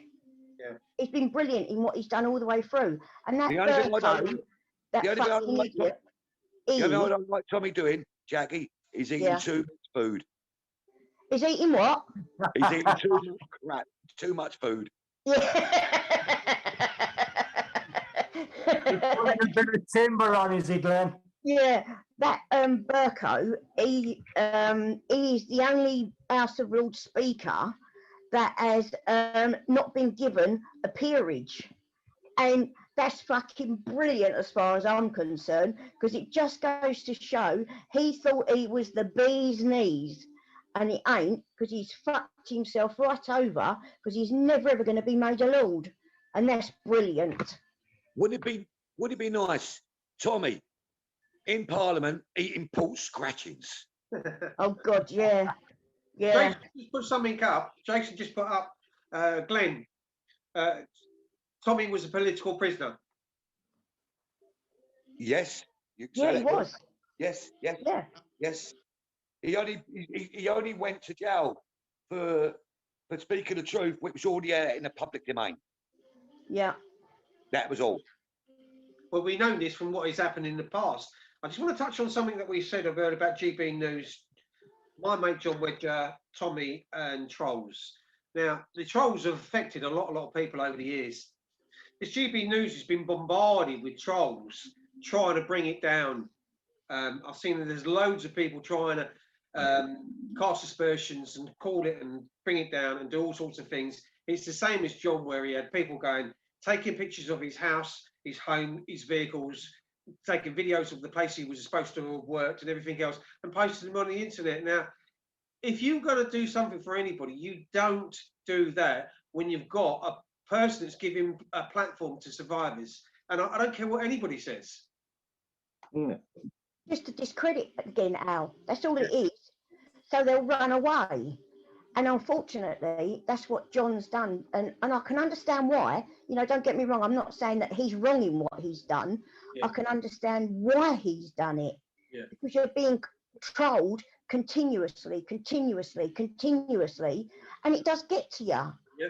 But at the end of the day, he's got to now say to himself, right, well, you've got me that far. You're never ever going to get me that low again, because fuck you. You've stopped me from helping the people that desperately needed my help. And he's now got to come back, and he's got to come back bigger and stronger. And I know that's easy for people to say. It's not so fucking easy to do when it's you that's been trolled. I understand that completely. Yeah, you got Jackie is coming back. Well, that's good. Like Tommy, he's coming back in a different way. The Beechholme survivors. Oh, brilliant, Glenn. I've still got my jumper, Alan. Oh, yeah, it's blinding. Well done, geez. Wow, brilliant. Yeah, I wear it on the stall as well. I wear it on the burger van. Oh, good man. I've still got it. I've been posting some of the pictures of me and you when you did all them cartoony type of jobby things with me. Oh, and you yeah. and, I use them now and again. And I still use them for when we're doing the show and that. And I used one for you coming on the show for tonight. Right. What to say about John? You've got 3 people in this room: Sue, myself, and Sandy. Now he's helped every one of us, each and every one of us, right? Yes. He's helped Tommy out. John Wedger, whatever you've got to say to John Wedger, nobody has ever come forward with hardcore proof. No one's ever come hearsay, yes, but nobody's ever come across evidence. This man, right, was persecuted by his puppet masters, and they turned around and told him in no uncertain terms to shut the fuck up. Otherwise, you will lose everything. You will lose your house. You will lose your job. You lose your home, your kids, everything. Shut the fuck up. His bosses were telling him. He didn't, did he? You want to say something, mate? Come back to a minute, sir. Sandy? One of these trolls, and I mentioned that one night, and you know who I'm talking about. I won't mention her name. And she's guilty of murder, a woman's murder. Yeah. And since I put that out, she wanted to know who said this. I fucking said it. That's who said it. She's guilty of murder of a girl in Glasgow. And after that was put out, she shut down her site. Yeah, she has been took down. Yeah. Guilty conscience. LPD. Oh, she's guilty. She knows she's guilty of a girl's murder. And how fucking dare that woman run down John Wedger? How dare her? Well, as I said to Al before, Tommy as well. I think she's done. Aye. Go on, sorry. Somebody's two will be talking at once. Sorry. Go on, Jackie. Go on, Jackie. What were you saying? No, I was just, as I said to you a couple of weeks ago, Al. I don't know anything about John Wedger. I've heard he's good. I've heard he's bad, but I have not personally done any research on John whatsoever. So it is not for me to say, oh, he's good or he's bad. All I will say is, I don't know anything about the man personally, so I won't sit in and listen to him being prosecuted or persecuted, sorry, should I say, when I can't answer what somebody's saying, whether it's right or it's wrong. And I do think many people have persecuted him for what he's doing, and he's the only one that stood up for all of you. Yeah. That's what I find I admire him for. That's what I was, Jackie, that's what I was going to say, Jackie. For a man like John Wedger to go out there with Alan Merritt and sit outside on his own time and talk about the survivors, he's the only man who's want to come out and speak for about what he's parts about a police officer and everyone reckons he was corrupt, he was this, he was that, he weren't doing that. I don't give a damn about that. But he's the only man helping Alan and helping out Sue and the survivors. So I take my hat off to John Wedger. I won't have anyone slate him along what the job he's doing. The only thing I'd like to say is, I'd like to see someone like John to get someone high up to get inside that parliament.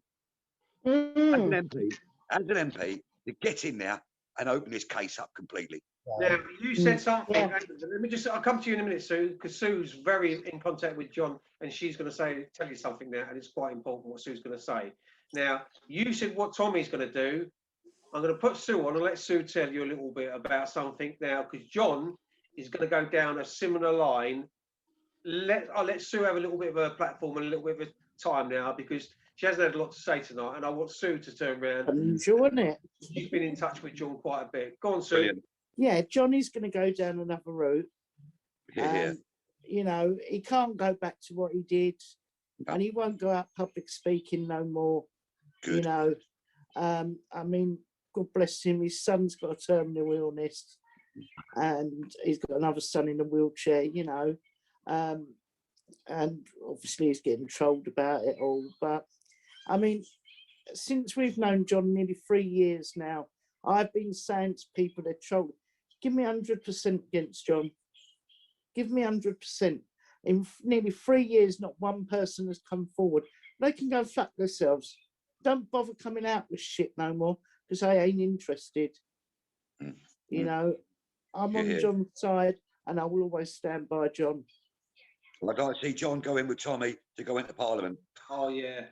Yeah. You know, there is something John is doing. Now, Brilliant. I can't say too much about it. No. John is doing something similar to what Tommy's doing. So whether they've spoken to each other, I don't know. But John, it's strange how what you've said and what I've heard John say to me and things like that, there is such a similarity in what they're doing. There's talk of John doing a documentary or something. Lovely. Good. Good. And it's weird that you said that about Tommy, how John's doing a similar type of thing. And I also think John, a lot of things that went against John is that he got what's they called it, anonymity, where he couldn't be touched. Immunity. Yeah, he got from any prosecutions or anything like that, or been taken before the courts or anything like that, because the select committee wanted John to go and speak to them in the Commons, in a select committee meeting, and for some reason that got put off, didn't it, Sue? Yeah, yeah, it did. He's due up in court in June with the police fighting them. But Because he's still taking him to court for what they'd done to him. Yeah, they took everything away from John, as they said they would do, and the trouble is, it's like he said, he went to his superiors and they turned around and tried to pull him over the coals, and he turned around and they said, shut the fuck up, otherwise you'll lose everything. Well, they've actually stuck by their word, and they tried to take the carpet away from underneath his feet. You know, they told he'd lose his pension, he'd lose every single fucking thing that he worked for if he didn't shut the fuck up. Those are his exact words. I don't know if anybody's seen it. I actually might put it up and post, but there's an ITN thing that John done, a bit like Tommy. So I watched Tommy's address of the Oxford Union, right? And I thought that was fucking brilliant. Yeah. And I played it twice. I was that impressed with it. I had to watch it a couple of times. And then if you look at this, what John did with the ITN one, it's fucking brilliant. And I've never seen him speaking so fluently in it. It's the best I've ever seen John. And I'll tell you something, he speaks far superior, far better, a bit like Tommy, better than any fucking politician out there. Definitely. it's on my page already. I've put it up. I'll have to see that, Sue. What was you were just saying, Alan, about Tommy Robinson, who's on the Oxford Union? Because I'm writing little notes down for things to look at when I wake up, because I'm a bit tired now. What was? Yeah, I agree. You know what I mean? You know, that's the first thing what Alan says. You know what I mean? That is his best documentary. If you listen to that from the start, there's a few out there on the Oxford Union, on the university. There's about 3 or 4 parts. But I want to that be put out everywhere. Then come back to me and tell me what you think of him. Yeah. The race goes out the window. Everything goes out the window. It was an Oxford University address. He done a speech. I'll send it to you, Lissy. Thank you.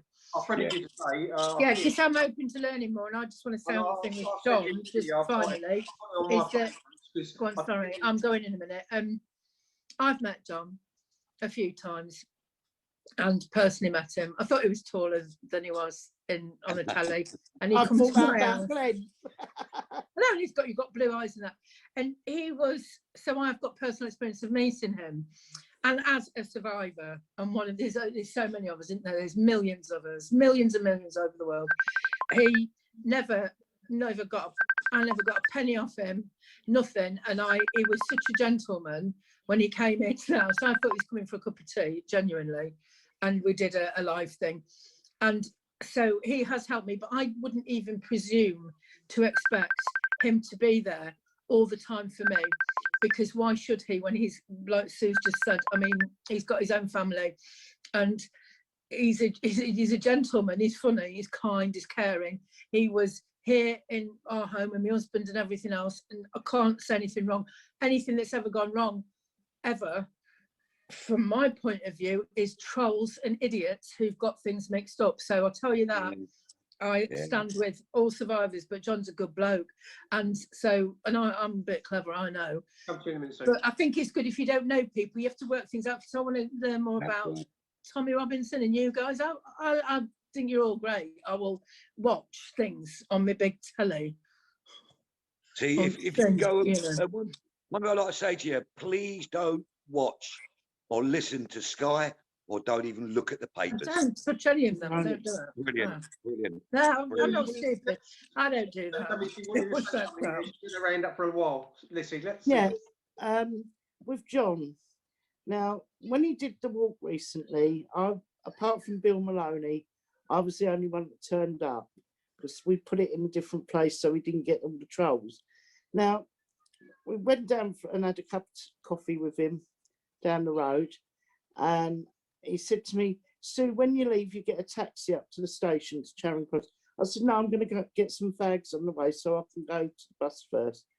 And he walked off. He came back with 20 fags. Then when they was going, because I couldn't walk to Hyde Park with them, he said, "Come on." He took me and he put me in a taxi. He put £20 in my hand, and I said, "No, I can pay it. It's only up the road." He said, "You take that." Right? Gentlemen, gentlemen. Yeah. And at Christmas, I had Jean, who's our 80-year-old survivor who comes out and campaigns with us. She was here for 3 weeks for Christmas. And I was speaking to John. He said, "When she wants to go home, you ring me and I'll come and get her." He drove from Weymouth to Bexhill to pick Jean up to take her back to London. Brilliant. You know, Brilliant. and he'll always say, you know, "Do you need anything? You all right?" He even bought me a box of chocolates, bless him. You know, but I got to meet him personally. I've only spoke to him once at Trafalgar Square when we'd done something. I think it was now Little Hearts of Oaks. I think I met him or met him somewhere. I can't remember now. And I introduced myself to him, and I think it was Brexit Day. I think it was on the Brexit on the January. He was down there, and I shook his hand and blah blah blah. Didn't have a lot of time to speak to him, but I'd like to really sit down with John and speak to him about a lot of things. yeah, did you not meet him in Nottingham? We'll have a conversation then in the No, I week. didn't meet him in Nottingham. I'll give you a bell and we'll have a chat. Yeah, definitely. Yeah, Sue, nice. Yeah. Now I want to come to Sue because Sue, hey? I was going to say good night, but I waited to talk to Sue. I just wanted to say to Glenn that I do not watch any news at all. That's why I'm here on Wake Up Youth TV. And I won't be watching GB News because I've already sussed that out for myself. No, I'm not stupid, but I want to listen to Sue before I go. Thank you. Sue, you was going to say last week. Now there was a story that you was going to tell, and you was going to go on. Was it Jackie's to tell the story? Now there was some important news that you had heard, or a story that you had heard. Are you at liberty to say that now? Not really, no. Okay. I've given the information and he is checking it out. Can you tell us anything or a little bit about it, or give us a sort of... Well, no, it was just about the apps for the kids and the ones that are active. There are 150 out there. And I was given 2 names of 2 active people on there. And when I gave the name to the bloke, he knew who I was talking about, who were dealing with it. Right. That TikTok thing, Sue. Sorry? Is it the TikTok thing that you were talking about the previous TikTok. week? One's been taken down already, but there are people involved in it that are high up from America, so I can't say too much more about it. Yeah, but can we say? Are we allowed to say? I've got to be careful what I say as well without letting the cat out of the bag. Is the potential for a police force to be brought down? Yes, there is a potential. Yeah. Is that big? An outside, we're not going to say too much about it, but an outside organisation is involved where it could bring down, I can't say too much about it because police I shouldn't really be saying what I'm saying, but something big is going to happen, or something big is happening out of our control, but it involves an outside organisation, whatever you want to say. But it has a lot of ramifications to it, and there could be a lot of downfall from it, and there could be some serious repercussions. Yeah. Yeah. So Yeah. I don't know if that helps. Yeah. So it's just to let you know, I do not watch the TV. I do have a TV, and all that goes on my TV is Frozen toys from Harper. So I don't watch shit either. But yeah, hopefully things are coming to a head.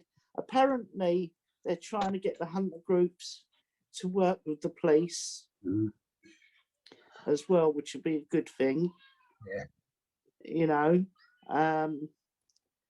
we'll just have to see how it goes. You know, we need to get that Mark Feely off there because he is the world's worst. Yeah. You know, and he's doing it all the time, everywhere he's moved about, and he still gets away with it. The police still let him go.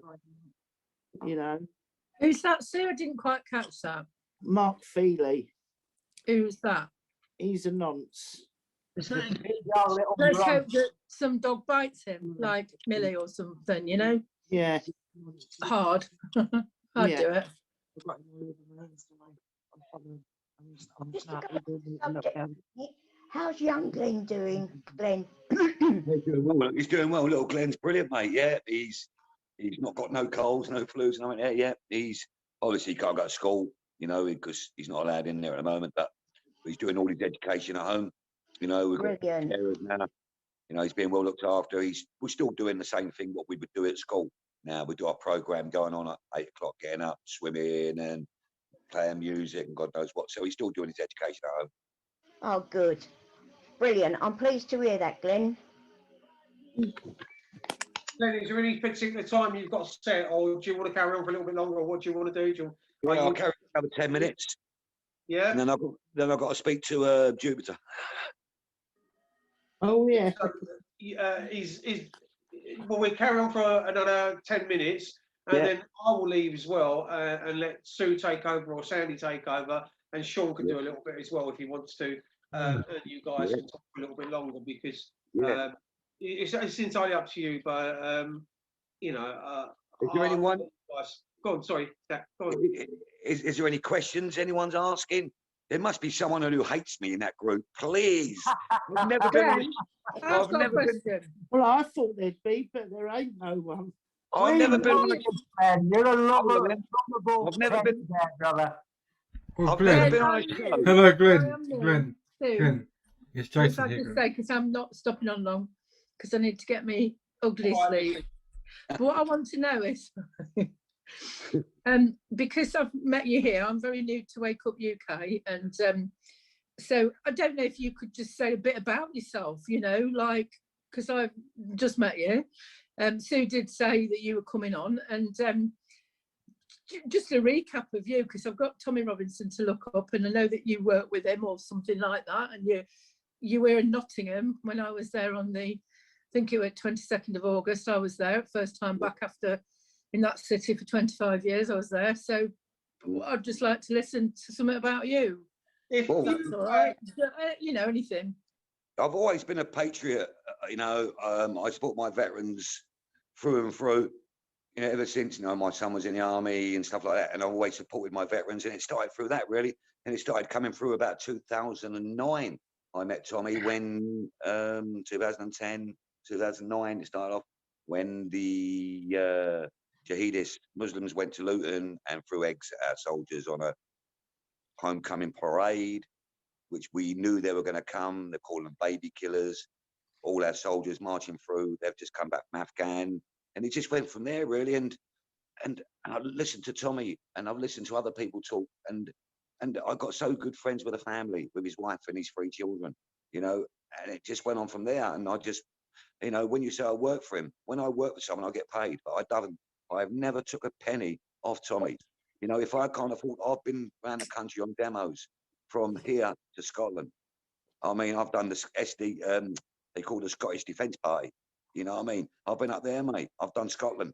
You know, brilliant, brilliant. We've done Newcastle. I've been all the way around the country. And if I couldn't afford to go to these demos, I wouldn't go. So I don't believe in PayPal either. You know, no disrespect to PayPal people. Oh, can I have some money because I need to go to a demo? I wouldn't take money off my patriots. and it just come from there. Is that, you know, jumping in the car, and then I got a few people involved, and then before we knew it, from 2009, we had about 100 people on the streets. In 2011, 2012, we're having 7,000 on the streets, and Tommy got a views of something like 6 million speaking up, and people listen to him. And if you don't realise, you know, there's loads of stuff. You've only got to go on YouTube and listen to Tommy. You might see me on stage with him on loads of times, but I go on stage with him as a friend, not as his security guard. Obviously, I will be there to help him in case anything went wrong. But people have got the wrong idea about me. I had someone the other night saying, "Oh, you're his top man." No, I'm not his top man. I'm a friend. Like Alan, if Alan went on stage, you know, I'd have his back. I'd have your back, Sue. I'd have everyone's back who's on stage talking for the right reasons. And I don't want to get paid. There's no way. There's no way. You know what I mean? Someone said, you must be getting paid to do all that stage work. No, I'm doing it for the heart, for the soul of my heart, to make this country better again. You know, and it went on from 2009, and before we knew it, the police thought it's going to be like the National Front, which they kept on saying it was, which it wasn't. And before you knew it, 2013, it just grew. And no disrespect, I think personally, you can ask Tommy this, I think the EDL was too big for Tommy in the end. I think he didn't believe that was going to go that far. Just did not believe. He thought that was going to be thousands and thousands of waking up people. And he realised in the end, you know, this is no good anymore. 2014, are we going to still do demonstrations? They're not listening to us. It's a waste of time. People are getting arrested because the left were turning up against us. And, you know, that we had not only the left, you know, we had the Muslims against us. Not only the Muslims, we had the far right against us as well.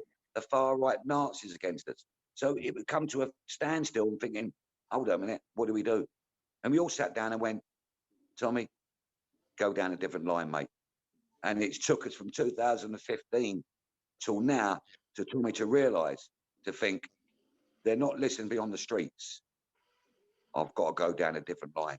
And he's been educated. If you listen to Tommy, if you go on YouTube and listen to 2009 when he was a young 24-year-old football hooligan, which he admits he was. Yeah. He wasn't a kid who come out of a private school. You know, he come from a working class school, you know, where you do see playground incidents, and he knows about it, you know, and he speaks on behalf of the working class.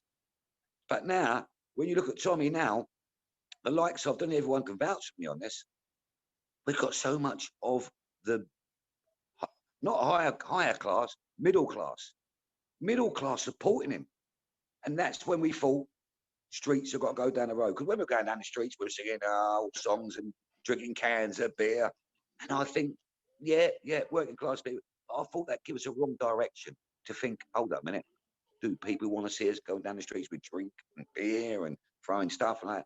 So we thought, no, we'll go down the different lines. And if you looked at the time of 2018, when he done the freedom of speech in London, how many old age pensioners did I see in wheelchairs, mate? And you was there, Alan. You know what I mean? We took 20,000 down to Parliament. Yeah. And I looked around and I'm thinking, hold up a minute. There's working class here. There's middle class as well. And I thought, we've worked it. We've done it. And that's why they want to shut him up. They need to shut Tommy up. But you speak to Tommy, and Tommy will say it, is that he could pack up tomorrow. He could say, I'm finished. Call it a day, not doing anymore. But he's still a target. Yeah. Target. So he might as well speak out and get killed. If he shuts up, he's still going to get killed. You know, his life is in danger. Yeah. He thinks he's only on this earth for 5 more years. And he tells you. And it's horrible for him to say it. He's only going to be on this life for 5 years. Let me just come in a minute, Glenn. Lissy, I don't know if you can get the chat room. No, you know I've got it here. You know where the chat room is? Well, I'll tell you what, because in the other room, yeah, I can see it there. My husband is in the other room and the chat room. Yeah, well, Tommy. I just, because I will, before I go to bed, Glenn, you mentioned 2013 in your history of what was going on. Well, in 2013, you know, we're talking about somebody from the right who was a woman called Margaret Thatcher. I can remember. I don't, yeah. Well, I can remember in 2013 there was some postal thing going on. I can remember it was a funeral, it was in April, and I was singing Ding Dong, the Witch's Dead, but I don't go singing things like that anymore. Yes. But I'm non-political in terms of what party I follow. Yes. Don't, because there's scumbags down here in the This Labour is what I was Party. going to tell you. Listen, let me Scumbags. come in a minute. Listen. Go on, I was I'll gonna get say to the chat room.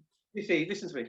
If Yeah. you go into the chat room, somebody has put up the whole video, the full Oh. address of Tommy Robinson at the Oxford address when he was doing that. So the whole video is there. Rock on, Tommy. Yeah, I'll go and watch it. I don't know if you can see it, but Sue's put it up as well. Yeah, it's in the other room. Thank you, Alan. And That's that what is a it good looks like anyway. opportunity Can for you me see to that? go.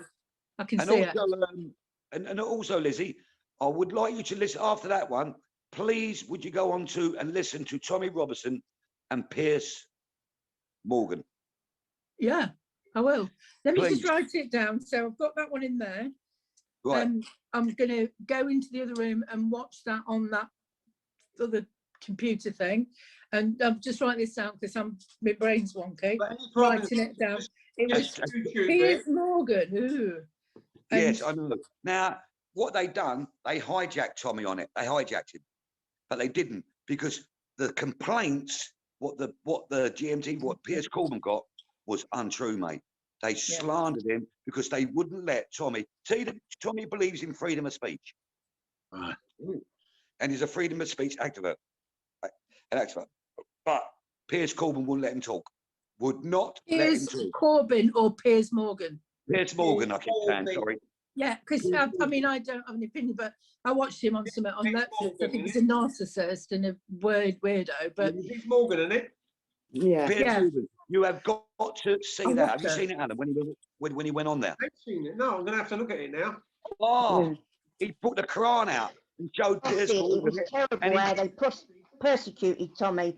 Oh, terrible, mate. But it works in his favour. I'll have to go and have a look. But what you see is a lot of stuff that you can find on YouTube anyway. A lot of the stuff is already on YouTube. There's one where they got hijacked. Tommy was doing a speech or something. Was it in Halifax? Yes. And the Muslims heard about it and tried to hijack them and trap them. And they were throwing bricks and Christ knows what bottles and every single thing. No, that was at Oldham. They were led there by the police as well. Yeah, well, what was we was there. We done this because Tommy was going to come as a MP. Now, to be an MP on Europe side of it. So he was the most ever to get how many votes. He even beat the Liberal Democrats. He got 38,000 votes. And you know what they done? They wouldn't give him no publicity. They wouldn't give him none of them leaflets. They dropped him in the post offices, and the post office just ripped him up. So we had to do everything off. They took him off YouTube. They took him off Facebook. Everything had to be done by him.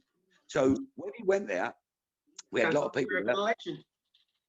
That's an on European election. That's right. So what happened now? If you look at it, the police took 400 Muslims down the road 3 miles where we were doing our campaign. When they turned the corner, they had bricks and bottles, and they were hitting kids and normal people, patriot people. And Tommy got in his car. He opened the side door up and he went to the driver, which I can't say who it was. He said to the driver, please get him these kids in the car. Get them away. Get them away. It's clear there for you to see. He's trying to get the children to safety. He wants the kids out of harm's way. He's doing his best to protect the children, sod his own safety. He's more about his wife or his the families, the women and the children, and he's trying to get them into the van as quickly as possible. And the bricks are raining over, aren't they? Yeah, the bricks. They were throwing knives. They were throwing potato spuds with razor blades in them. That was all pre-done, and the police took them 3 miles to where we was. Bastards.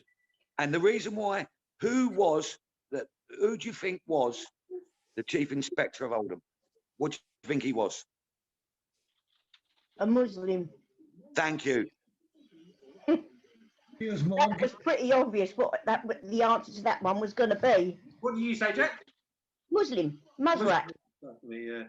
Oh, Right, yeah. so- You only have to look at the front row in politics now.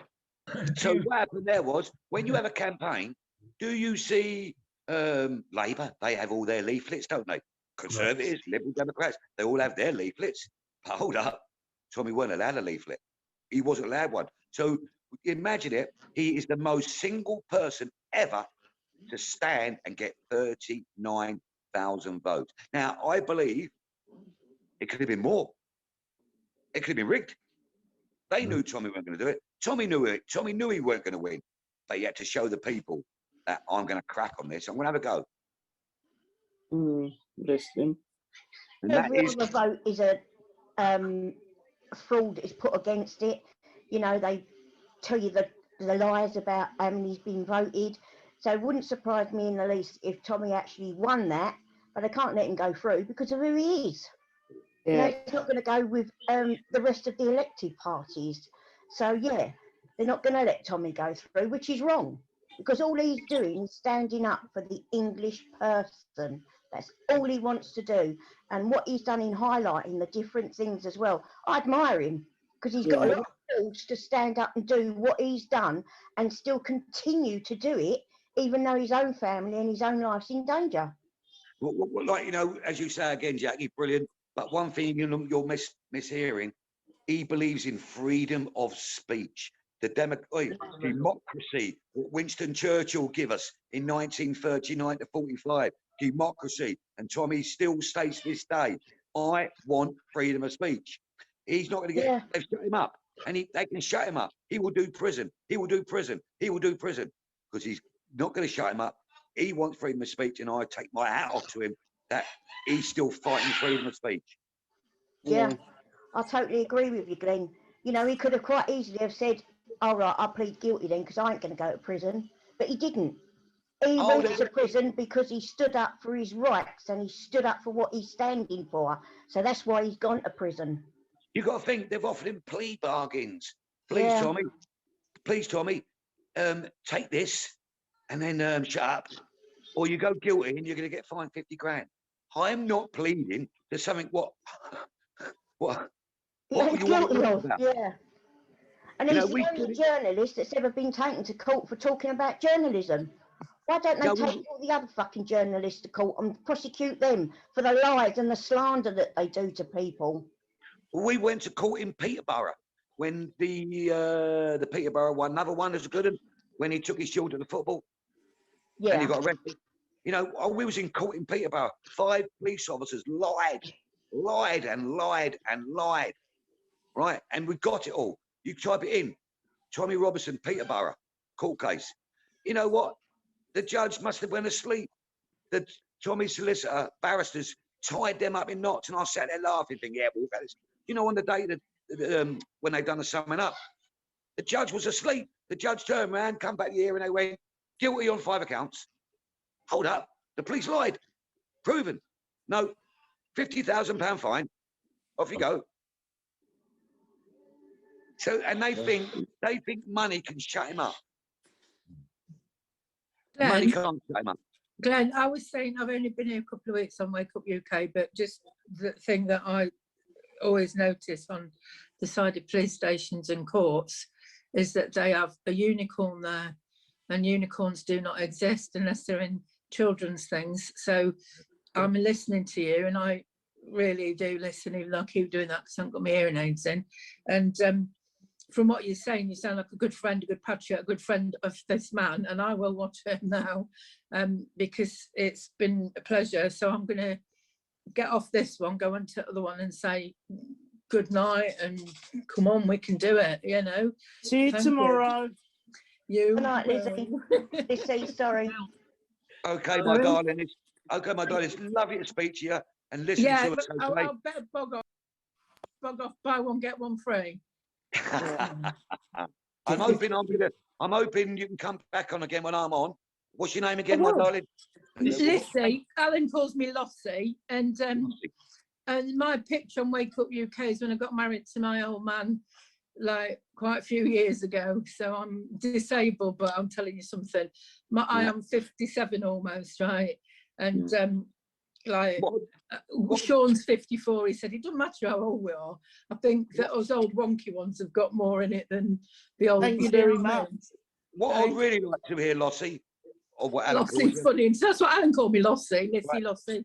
Anything. Right, Lossie, bless your heart. What I'd like to hear from you, Lossie, is one thing, yeah? Yeah. When you've studied, you know, we're not well. gonna, you know, you know, you could come back and say, no, he's horrible. I will. Oh, he's got freedom of No, speech. no, You'll no, have no, to- no. I've No, already like- listened to you, and the thing is that because I have been, well, Monday I might come and tell my story in here without gory details. The thing is, this is that like I can see you and feel your passion of what you're speaking about, and I've heard what you've said. I do not watch the BBFNC. I don't watch Sky News. I know what liars they are. Yeah, I know. But But I all I'm like saying, Oxford Lossie, Union because you get into all that, and I've got this, got that. I will Yeah, before I go to bed. see, But- what I'd like to see you do, Lossie, before you go, one thing I'd like to see you do is Yeah. come back again with Alan. And Alan, if you could get me on when Lossie's on, yeah, Yeah. and hear her point of view on You this. hear All I'm saying here is that you can disagree or agree. There's things you're going to say no, Freedom of I speech. disagree with. Brilliant. But I'm Yeah. going to tell you out of them disagreements, there's 8 you're going to agree with, 2 you're not. Then I'm not you're gonna welcome put on it it in your anytime mouth. you want, brother. It's like Sean. I sometimes go in the chat room on Sean's show and stuff like that. But guys like yourself, Sandy, Sean, you're welcome on the show anytime you want, because I just think you're great guys and great campaigners and really, really good friends. And so if you want to come on, you're more than welcome to. You've got the link anyway, so you can use that link to come on in future. So, and I'm going to speak to you anyway in the next couple of weeks. I'm going to get on and have a chat with you anyway, because there's a couple of other bits and pieces that I want to talk to you about. So I'm going to say thank you to Glenn for coming on tonight and giving his time up. As normal, thank you, Lissy or Lossie, or that woman on the right of the picture. My mate Sandy, my co-pilot. Oh, Sandy wants to come in. My co-pilot Sue and Sean. Jackie, always, but Sandy's dying to jump at the bit. Go on, Sandy. No, well, just before we say good night to everybody, just a big thank you to Jason for giving us a platform. Yes. That's amazing. It's going to open up Scotland, and especially to you, Alan, and for Sister Sue. Brilliant work, these guys. Absolutely, it's a pleasure. And I've learned a lot of you just listening into your shows, how I want to progress. So a big thanks everybody at Wake Up UK. I'll do my best. We'll And be with you anyway. to Glenn as well, it's been nice to meet you. You know, I've seen you in a few videos. It's It's great to meet you, my friend from the other part of the world. Okay. All right. It's And nice also, to see Alan, you. Yeah, go on. Alan, Go on, all I'll say, Glenn. Alan and Sue, keep on doing what you're doing, please. I Yeah, know we I are. know you've got the fight, and you've got the fight of your life, mate. And But we're if you gonna don't keep do it, fighting. nobody else will do it. And the people you keep speaking about, and we keep putting it out, and I'm putting it out, and everyone else puts it about. Thank God, I'm hoping, right, we get justice for what you've been doing. And then you can be called Sir, and you can be called the Princess. Hang on a minute, Glenn. I've got to tell you something there. I'm actually Lady Lorraine Johnston. I'm actually a lady Brilliant. in Scotland. And Alan's a laird. A laird. On my own land in Scotland. Lord, get it right, he's a Lord. Oh, bloody Lord. Yeah. Get it Yeah. right. And And Glenn also- has got sparkling lights behind him. I can see that. So And maybe I- you're a fairy Glen from a fairy Glen.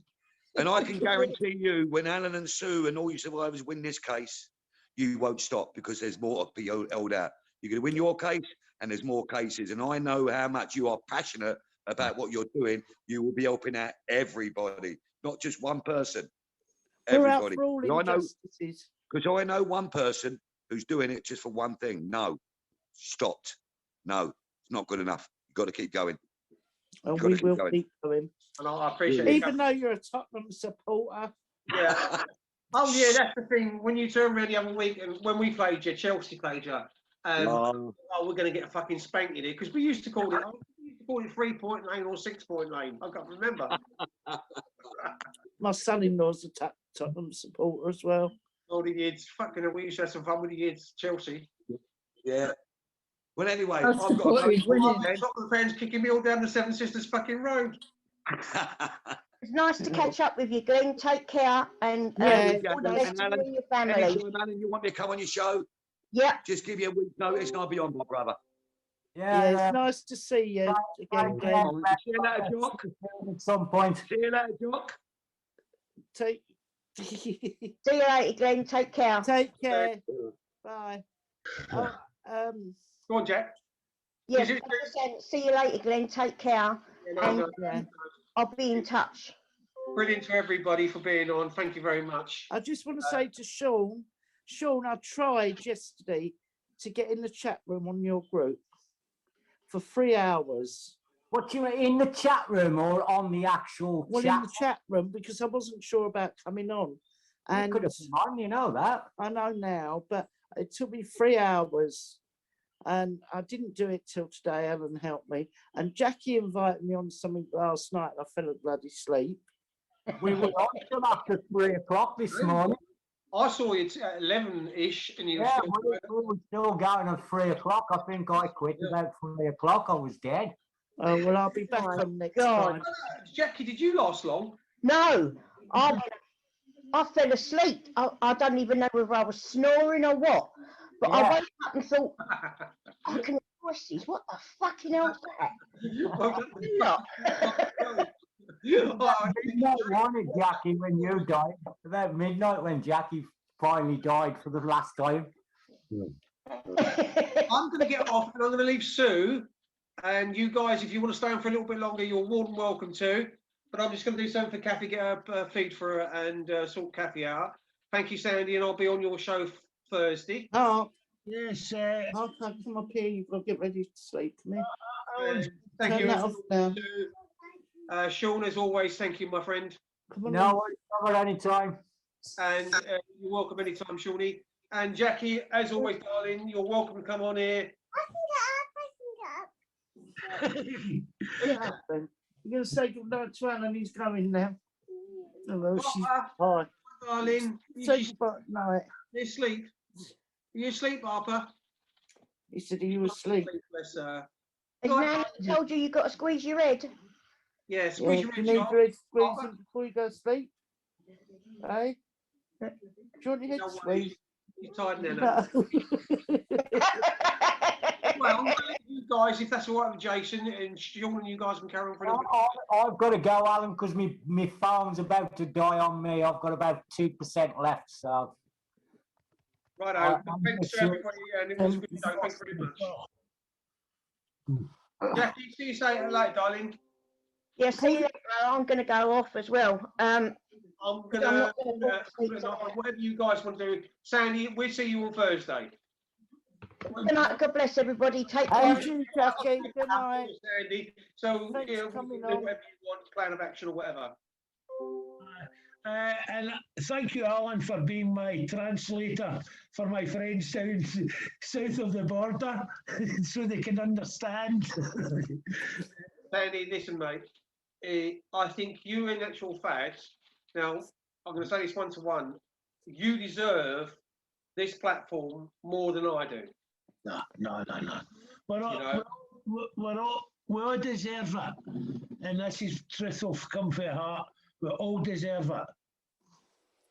Are you Don't go sleep. We're going to George's asleep. together? Yeah, well, we always will do, and as I say, what I will do is I want to get in touch with you because what I want to try and do, as I know the hotels there and if this lockdown's down, but what I might try and do, because with Kathy and needs and stuff like that, what I might try and do is get a cottage or something like that, a let or something for a week, and come down and do some bits and pieces with you and have some days out of you and go fishing, salmon fishing with you and so on and so forth. But at the same time as Sue and everybody else's and the Quarriers anniversary, so and time for the same thing. But what I might ask you to do is look out for a little cottage, you know, or something like that where we can rent for the week.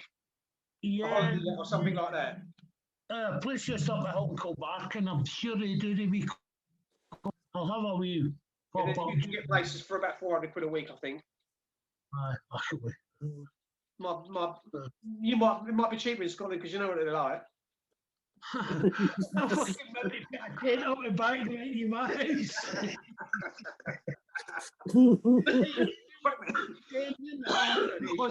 The kid was there. Yeah, I see you on Thursday, Bo. Yeah. We'll be with you, mate, and we'll help you in any way which way we can.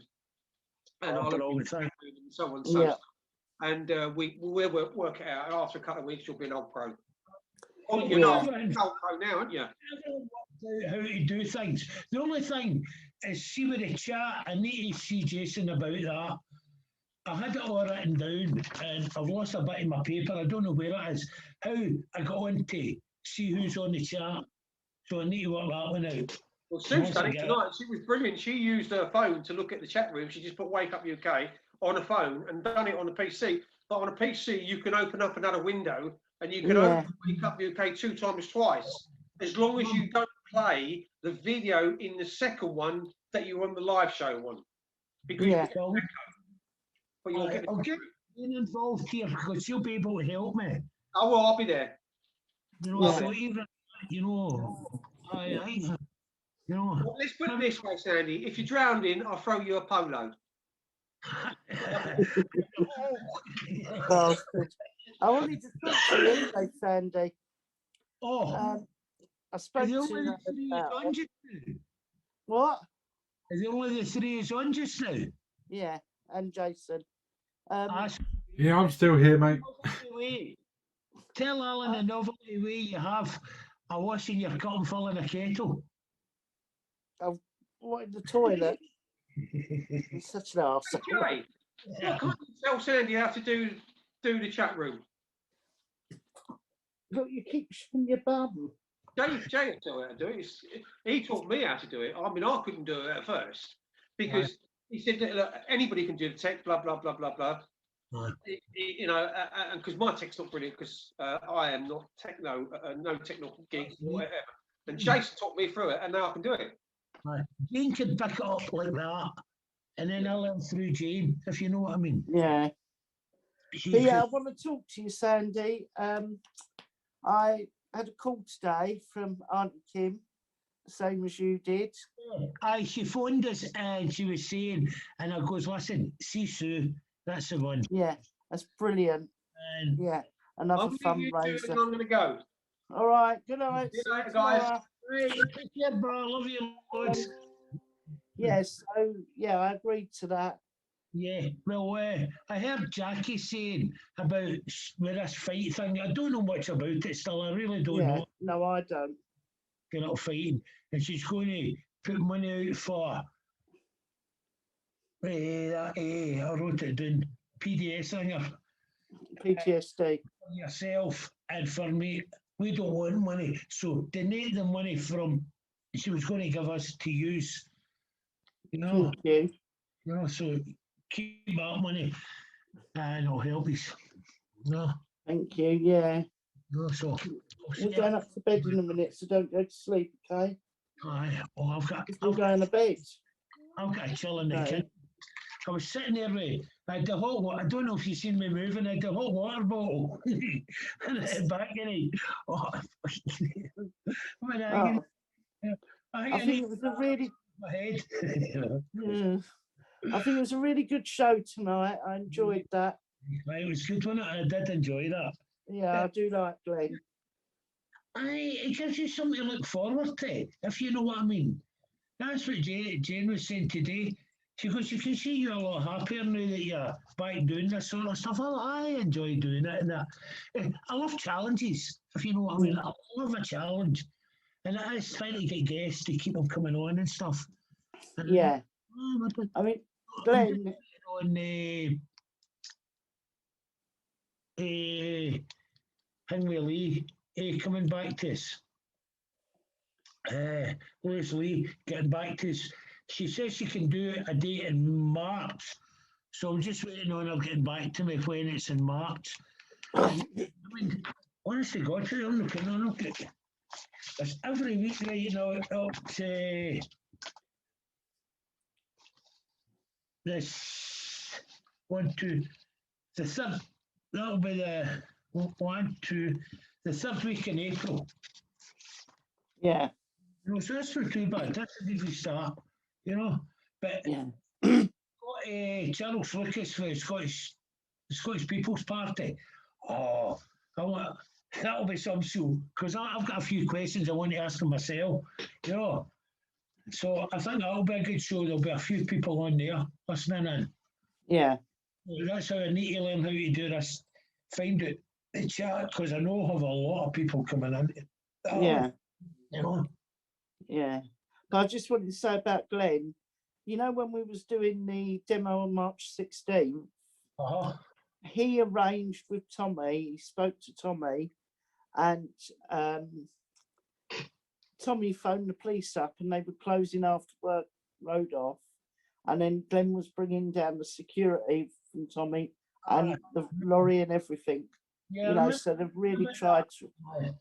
You know, I know him just by seeing him, you know, on Facebook and stuff like that, and YouTube videos. That's about all I knew about the guy. Yeah, he's a nice guy. Oh, he's lovely. And do you know what? I thought he'd be really tall when I met him. He's only Diddy. You know, because I kept looking for a tall man. Is it him and it's going for a boxing match? Jackie, Aye. Is it- apparently. Well, that'll be good. Yeah. I'll put my money in Jackie. I'm going. Can you lift your bananas up? Because I was telling, it was last night on the show, and that, you know, we we're talking about this boxing match thing. And I goes, that's like the wrestling match. Because it was this wee fella, you know, it was this big guy, he was massive, really big tall guy, built, really strong, trained out, worked out every day. And this wee midget guy went in to fight him in this wrestling match. And the big guy, you know, he's bouncing the wee boy about the ring. And then the next thing he get the guy, the big guy, he grabbed the wee guy, got him down, and he get his right leg and put it over his left shoulder, and then his right leg over the opposite shoulder, and he's lying on top of him. And the next thing, the wee guy got up and he set about the big giant and laid him out flat. So I'm like, what the hell? Where the hell did he get that strength from? So they were interviewing after the fight, and he goes, how, when you had your legs over there, he goes, did you manage to get out of that? He goes, and set about him. He goes, well, what really annoyed me, he goes, is when he got his legs over me and he come down and he goes, I seen a big set of nuts in front of me. He goes, and do you know, he just went, right, here we go. He goes, and I was determined, they're coming off. He goes, and I sank my teeth into them as hard as I could. He goes, and see when you bite yourself in the balls, it's strength it gives you.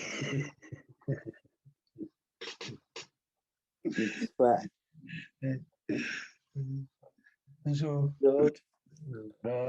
that'll be funny, that'll be, aye, good luck to them. Yeah. But I thought that was lovely as well, you know, with Kim. Yeah. You know, that was really nice. You know, she was offering, did you know it? And I said to her, because, well, you know, about yourself, because I know that Sue's looking for stuff.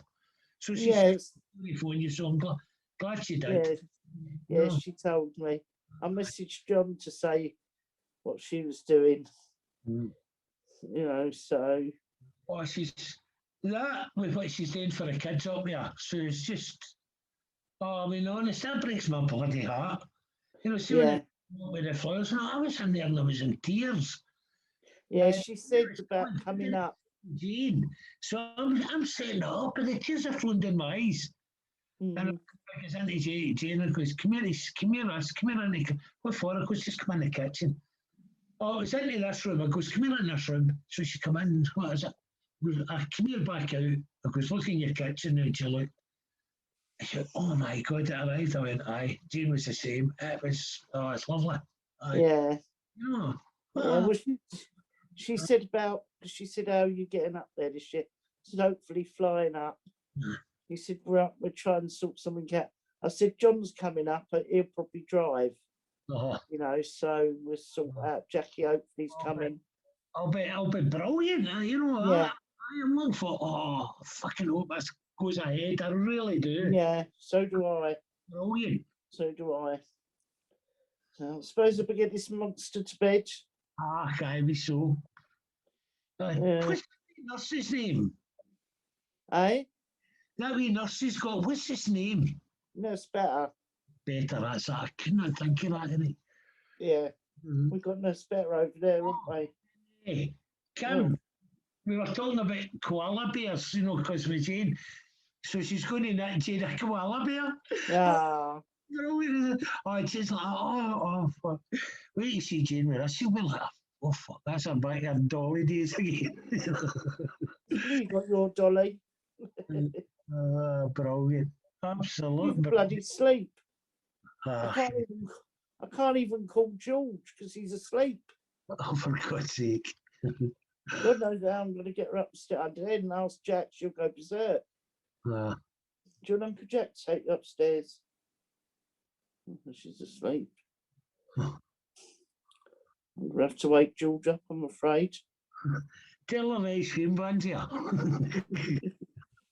Fuck, that would wake Jane up. I better know. She's already stuffed her face with my sweets, crisps, popcorn. Can hear the helicopter out again. Oh, God. Terrible. They're coming round, they're putting the big fucking light on in certain bits. You know. Oh, it's fucking crazy. Joke, isn't it? Can I get away with that with Glenn? 8 o'clock in the morning, you've got a party. Piss take. Piss take. Oh, it's fucking crazy, man. The whole lot went crazy. We've just went bonkers. And it's the assholes that's believing all this shit. You know, oh, this is a strain of COVID. Okay, a new strain of COVID. So that means that the vaccine that you're asking folk to get doesn't work. Because well, they know it don't work. We know it don't work, so.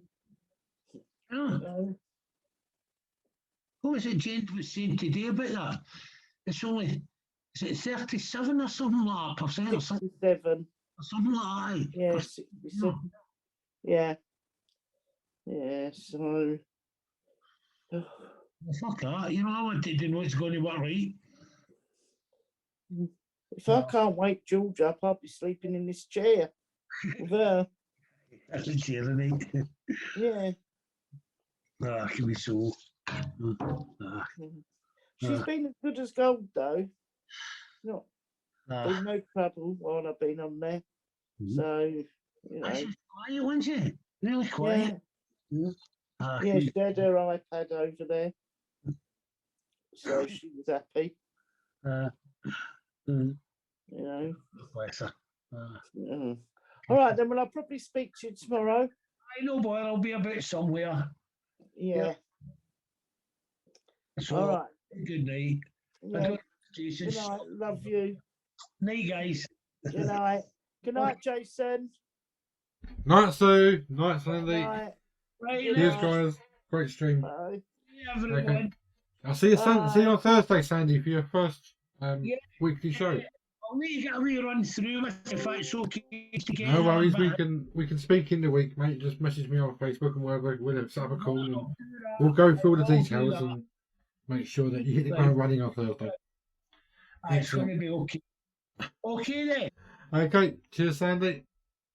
Enjoy the rest of your night. I will do, mate.